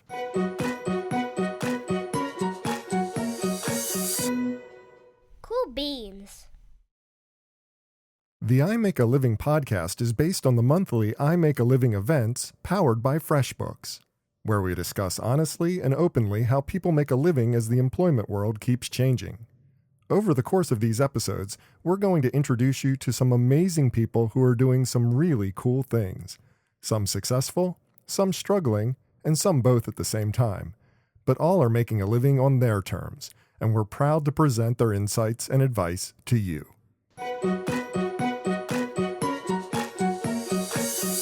Welcome to this edition of iMakeAliving, a companion podcast for the monthly iMakeAliving events powered by FreshBooks. I'm your host, Bob Knorpp, and joining me, my co-host, the man behind the iMakeAliving movement, Mr. Saul Colt. Saul, what's going on today? You know what, Bob? I'm really excited about today's show, and I know I'm excited about all of them, but I'm really You're excited. Always excited about the shows, and I understand why. There's a lot of great advice coming out of these things. Exactly. Hey, today we're going to discuss something from Jackie Hubba, and Jackie is very deserving of a proper intro. Jackie is an author of 4 best-selling books, included 3 on customer loyalty. I'm super proud to have been included in her book, Monster Loyalty, How Lady Gaga Turns Followers into Fanatics, and can also say I just finished reading her latest book, which helps people with self-confidence, and it's titled Fiercely You, Be Fabulous and Confident by Thinking Like a Drag Queen. It's really great, and I'm always thinking like a drag queen, so this one really spoke to me. I don't know what to say to that. Yeah, well, listen, what can you do? Jackie spoke to us from our stage in Austin, Texas, and we're going to hear probably a couple episodes from Jackie. She had a ton of really interesting insights, but today she goes, really deep on self-confidence and how it sort of affected her, and how also, you need a little luck in what you do. Well, let's get right to the recording and hear what she has to say.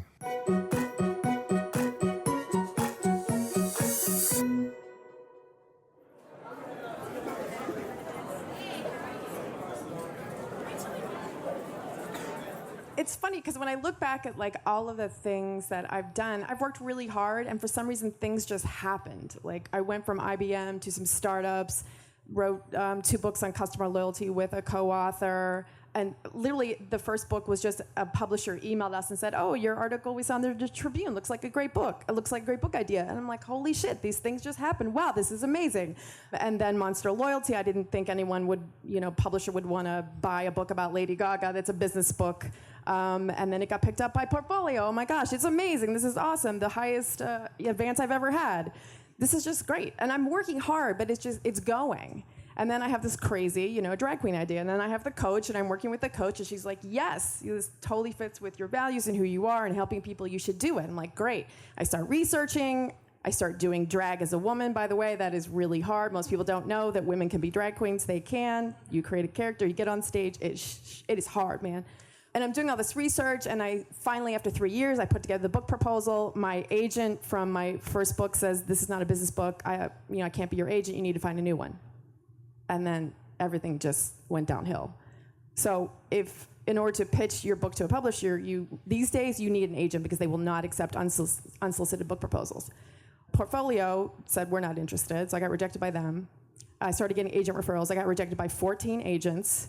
They just didn't get it. This makes no sense. Why would anyone want to read about this? The application doesn't make sense. And you start really questioning, holy shit, I've just spent 3 years. Is it me? Is this dumb? Are they not getting it? Or do I need to work harder? I've never had this many no's in a row. I got turned down by everybody. It was crazy. And I had people telling me this is the best idea I've ever heard. Finally, I was like, I'm going to have to self-publish because I have to get this out there. But the amount of self-doubt was the worst I've ever had. I was like, wow, how many years of experience do I have? I've never had such. The therapist comes into play, doesn't it? And the coach. And then I got a referral to the best publisher out there, Barrett Kohler. And if you're writing a book, I would absolutely want you to look at Barrett Kohler. They are the best publisher, the most author-centered publisher you will ever meet. They were the best. They loved it. They got it. It was their premier book last year of all their 40 books that they did. And it's been great. But it was such a hurdle to really hear so many no's about this baby that you have and just still push through. So I feel like I'm still learning lessons about self-confidence even now.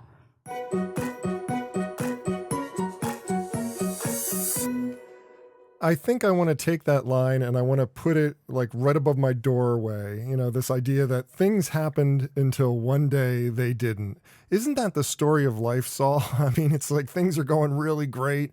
Everything's, falling in the line, and then suddenly, bam, the crap hits the fan and nothing seems to work. No clients coming in, no business coming in.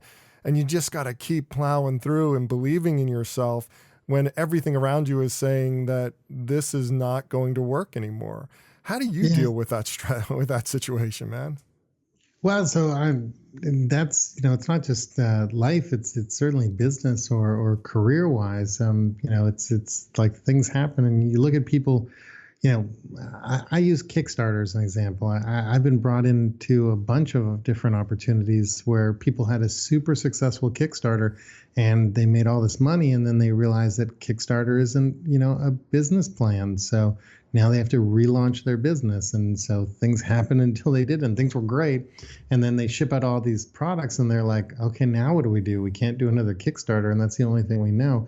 It's really kind of funny how people take things for granted, and sure, and Jackie mentioned she was working really hard and opportunities were falling into her lap because she was working so hard and because she was out there. But at the same time, she probably, I'm not going to use the word she had it easier than other people because that's impossible to determine.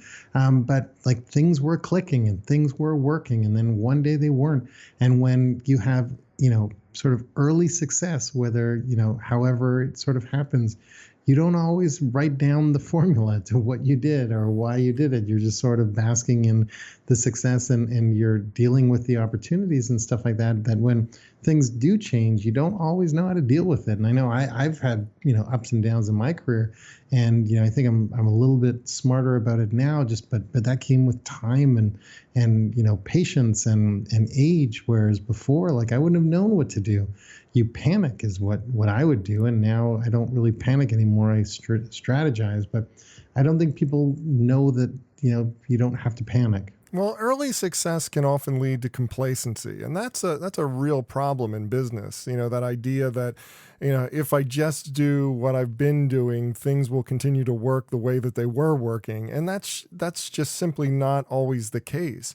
And I think what happens is when you enjoy early success without having done the structure around that success, the framework which gives you a solid series of objectives and an understanding of what to do when things go wrong and everything. It exposes all your weak points in your operation, and trying to go back and plug up those holes is maddening. To just go, well, this always worked like this before, without really understanding, well, the reason it doesn't work now is because of this. And if you had put in place a solid series of objectives and a solid series of understandings of how to deal with downturns and how to deal with this situation or that situation, and building in the flexibility to allow some small pivots that can adjust your business. All of that comes with age, wisdom, experience, and solid strategies backing it all up. It doesn't come from the things just falling in your lap. Absolutely. You had mentioned at the beginning of this conversation that you want to get a big printed sign that says things happen until one day they didn't. My sign would be the 9 most dangerous words in business are, this is how we've always done it before. Yeah, I've heard that one. Boy, I hate that. Yeah, I hate that. But, it's really interesting to hear, over and over and over, this is how we've always done it before. We're not going to accept a new idea. We're not going to deal with what's right in front of us and what's obvious and actually fix a problem or do whatever it takes to fix it. And, Jackie really talks about how, she had options. She could have self-published. She should have done all these things. She knew she needed to release this book, and she wasn't going to let anything get in her way from, her goal. If she had taken the attitude of, this is how we've always done these things, as soon as that first literary agent said, I can't be your agent anymore, she would have just given up and, did whatever. Well, yeah. I mean, especially considering the fact that the new book was so much in the vein of her first book. This idea of drag queens is not that far off from the understanding of how Lady Gaga managed to build loyalty around her customer base or her audience. There's so much similarity. I can understand her enthusiasm, and then to be cut down at the knees, it's kind of like saying your first idea sucked, even though it was successful, because this new idea sucks and we don't want anything to do with this, even though it's directly connected to the first idea. I mean, it calls into question everything that you're doing, everything that you've done so far. It makes you question the success you've enjoyed, as well as your opportunity to create new successes going forward. That's got to be so maddening. Yes. So she mentions that it really was an attack on her self-confidence, or really a learning lesson for her in her self-confidence. And, it's fascinating to see, we've talked on previous episodes and we've talked, in person about, perception and versus reality, and even, perception is reality and stuff like that. But this is a very successful woman. This is a person who's written 4 best-selling books.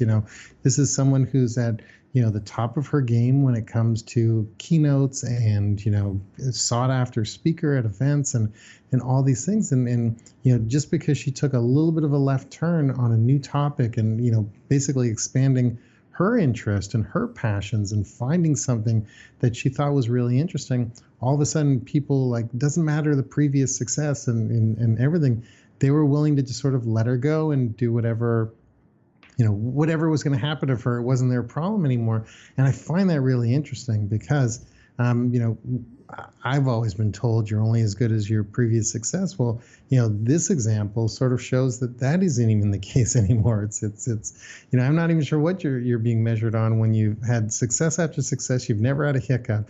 And then all of a sudden, it's just like you're deemed not commercially viable anymore. Well, what's your strategy for dealing with those situations? I know I've got some coping strategies I put in place when I've got a run of success, and then suddenly, the person who you're depending upon for all that business leaves the company that is your client, and suddenly there is no more money coming from that client. And, the ad revenue coming in from the show just dries up and there's no more ad revenue coming in. I've got my strategies for dealing with that, going out, trying to find new contacts, new approaches, new understandings of how to make money, how to shore up the loss of revenue. What do you do in those situations besides curl up into a ball in your bedroom and go, no more? So I'm not the crawl up in the ball into a ball type. I'm more of I'm driven by spite and venom. And I want to show that all these people that have given... That's good. I love that. That idea of just saying, I'm going to show you. I mean, that's a really inspiring statement. Maybe a little bit dark, but still, it's inspiring. And I don't mean it I'm not going to hurt the person or anything like that. I don't want any ill will to fall upon these people, but they become my motivation. So motivation is a weird, funny thing, and you find it a lot of different ways. I'm motivated by rejection. You close a door on me, I'm going to try to become even more successful. And I want to also work with on a project that you're going to see and you're going to wish that this was your project. And I know that sounds super angry and everything. It's not really angry, but it's I think I'm just channeling my frustration in the right place, because if I decided to crawl up into a ball and I decided to, give up, it doesn't help me, and you don't care because you've already said no to me. Well, I want to make you care because I want you to see what I did next, and I want you to wish it was for you. It's it's not that dissimilar than a dating analogy where you want the better looking partner and you want to make the person jealous. I do want to make that client jealous that they that this project wasn't for their brand, or I didn't do something for them, that idea. So it's again, no ill will. It's just I'm motivated by that, and maybe that's petty and maybe that's wrong, but the show's kind of about honesty. If I crawl up in a ball, the only one I'm hurting is myself. Well, that's why you and I do well together when we work together, because I'm much more methodical about the approaches that I take. I actually feed off your energy when you have that situation. You're sitting there going, I'm going to show them, I'm going to come up with an even bigger opportunity. I'm going to make people jealous of me.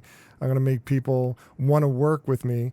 Whereas I'm going through the process of thinking, well, how do I make this new relationship stronger? What do I do here? What are the 3 actions I can take that are positive and promotional and opportunities to create new opportunities, new connections throughout the contact list that I have.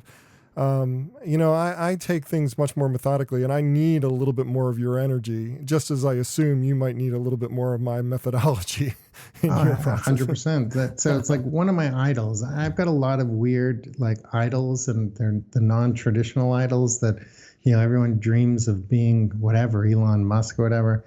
Like someone I almost swore there. Someone I really love is the former mayor of New York, Ed Koch. And one of the things that I loved about him was when he was finally, removed from office in New York. He didn't win his 4th term election to be mayor. People asked him if he was going to run the following term, sort of take 1 term off and come back. And his response was, "The people of New York have spoken, and now they must be punished." That's sort of how I guide my life. That is so great. It's just like there's so many great stories about Ed Koch. We could do an entire show about what Ed Koch did for the city. Yeah. Well, yet again, another fantastic segment, another fantastic series of insights from a great event. Thanks for bringing this to our attention, Saul. Yeah, I love the show. I think we're hitting our stride, and it's like, people, please, if you love this show, tell your friends. Leave reviews on iTunes. All that stuff helps us get more listeners. I'm going to speak for Bob, but I truly believe what we're doing here is a little different, and I think it's important. We're having real conversations that I think people can actually feed off of. So if you like the show, tell your friends, get them to listen, share it with people, share it on social. I think we're doing something cool here. And with that does it for this edition of iMakeAliving. If you'd like to attend a iMakeAliving event, visit freshbooks.com/IMAL to register for one near you. And if you're looking for the best in cloud accounting software with a 30-day free trial, visit freshbooks.com today. On behalf of Saul and the iMakeAliving team at FreshBooks, I'm Bob Knorpp. Thanks for spending time with us, and until next time, keep the dream alive.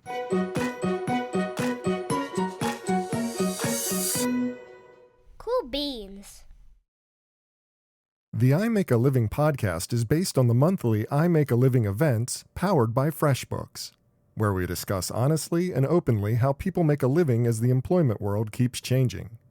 Over the course of these episodes, we're going to introduce you to some amazing people who are doing some really cool things. Some successful, some struggling, and some both at the same time. But all are making a living on their terms, and we're proud to present their insights and advice to you.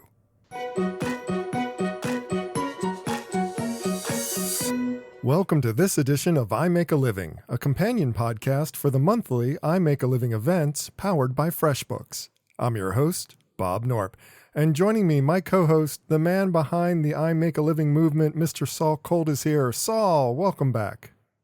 Hey, Bob, thanks for having me. I got to tell you, today is an exciting day. Not only are we going to talk about something really cool, but I've gotten feedback on the show. We've read the reviews. We've read the emails. We have feedback already? This is amazing. So people are actually commenting on the show? Yeah, and you know what the number one comment they say is that they want more Saul. And, are you sure they didn't say they want more salt? Because that's what the autocorrect always does on my phone. When I type your name, I get salt instead of Saul. So that might be an autocorrect problem. It's possible, but you've known me for a long time, Bob. You know that I'm all about giving people what they want. So they asked for more of me, and sometimes I zig when people want me to zag. And instead of giving them more of me, I've added a third voice to the show. We have a special guest. So they're going to get more of something. I just don't know if it's absolutely going to be more of me. On today's show, and this is a third voice. This isn't the person that we're going to discuss, but another voice on the roundtable is we have Stacy Wiesbach. And Stacy, introduce yourself, say hi, and tell everybody a little bit about you. Hi, thanks for having me again. I'm very excited. My name is Stacy Wiesbach. I am a creative change agent, also known as a career strategist and an operational change consultant. 7 years ago, I started in DC, recognizing that rapid changes being in the business and employment landscape were really causing people great challenges professionally, and everything that was being driven by technology and innovation were forcing people to, essentially look at their own path professionally as well as companies and say, what can we do to fix that? And the problem was that nobody had solutions. So I jumped into the pool, so to speak, and like you guys who are looking to create open and honest dialogue about the challenges in employment, I started my consulting practice, and here I am today talking to you two. Yeah, it's very cool. So Stacy, welcome, and we look forward to hearing what you have to say about this. Bob, hey, guess what? Today's show, we're going to listen and discuss something from Chris. Oh, you mean that wasn't the show? You mean that wasn't the whole thing? We're not going to comment. We're not value. I thought this was the new approach. We were going to bring someone on, and then we were going to comment on them while they sit there quietly. Maybe next week.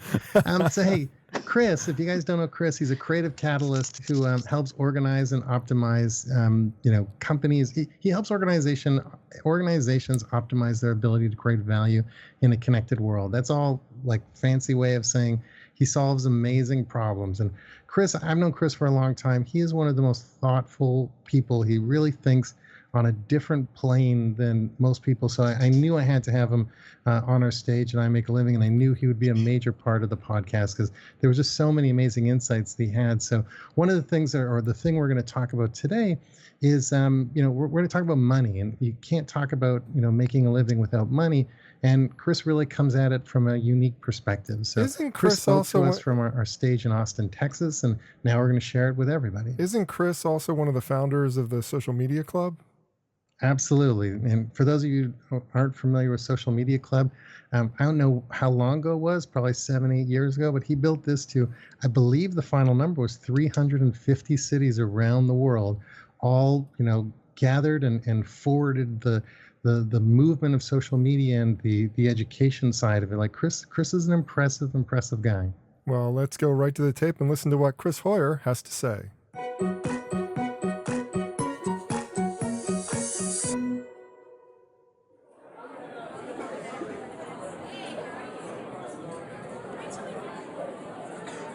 I have cared more about the work and the craft than money, always.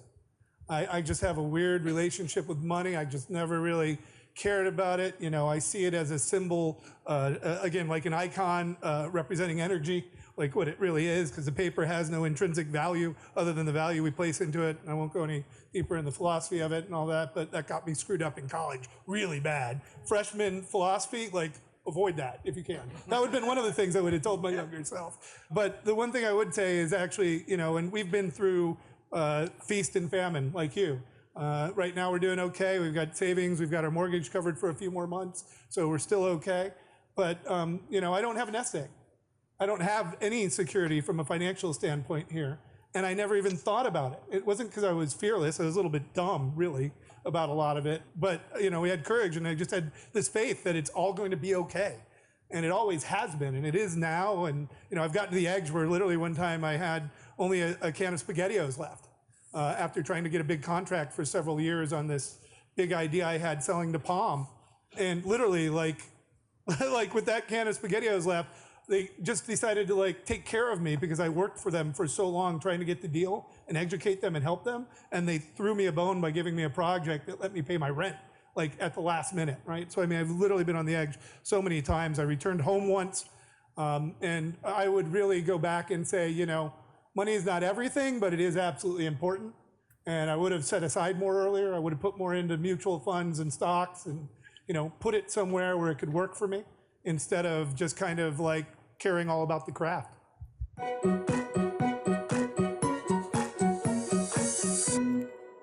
Okay, so much to talk about here. So much to talk about the desire for the craft over money. going to the edge, but I think we need to start this conversation on his food choices because SpaghettiOs are just some of the best things that have ever been created in the world. I'm a diehard SpaghettiOs and Frank's fan. What about you guys? Do you heat them? Because when I was in high school, I would just eat it straight out of the can. I heat them, but I dip ruffled chips in them because I think the ruffled chips and SpaghettiOs are the absolute best comfort food ever. This is the difference between boys and girls right here. I have never eaten them.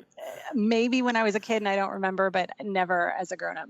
And I'm not a fan of anything in a can. So, well, let's talk about going to the edge because this one resonates with me because I've taken my career to the edge multiple times, and in a lot of ways, I feel like I'm there right now, taking my career to the edge. I don't like going to the edge with no money in the bank. I kind of feel this as a flaw. He looks at it as a opportunity to really push forward on the craft and be fearless. I'm not so sure whether I fall on the fearless side or the stupidity side of that kind of estimation of whether that's a good thing. What about you guys? What do you think? Stacy, any thoughts? Absolutely. I think he's right in a lot of ways. Being on the edge is an opportunity, but anything can be an opportunity if you really want it to be. I think if you break down more of what it is in the context, it's about what's driving you, right? It's your fear. It's your sort of willingness to say, I believe in myself and this concept and this idea and this service and this product, whatever your situation is. And you step forward and you stop trusting that, sort of cushion that is there. And you say, I have to let go of my security blanket, so to speak. But on the flip of that, I don't encourage my own clients to pursue things without something to enable finance coming in, and I've had clients who left very lucrative positions.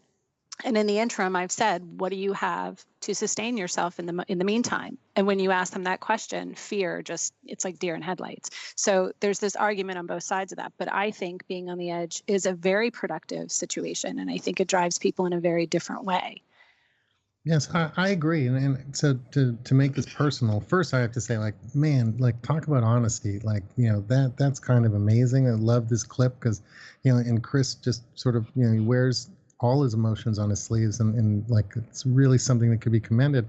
I could tell you in my own personal history, I've been fired a bunch of times from projects because I believe that if an idea is good enough, sometimes you have an idea that's worth getting fired over, and when you have that idea, you should always do that idea. And I have a million ideas a year. There's maybe only one a year or 1 or 2 years that's worth getting fired over.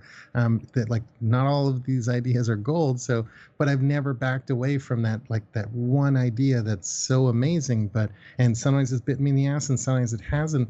But I don't know if I'm all in the way Chris is, because it seems like Chris is willing to do it every opportunity. I'm only willing to do it on the ones that I think are the risky but safe bet, if that makes any sense. But there is something weird about how we think about money, because I think that the whole concept of being an entrepreneur is really, you have to have this blind faith in yourself, or how would you ever accomplish anything? And you have to always think it's going to be okay. And I don't know if I have that in me, because I sort of waver between being a pragmatist and a negative person sometimes, and I think that's sort of human nature. So I'm always attracted to the people who are willing to go all in and risk everything, because sometimes it works and sometimes it doesn't. But guess what?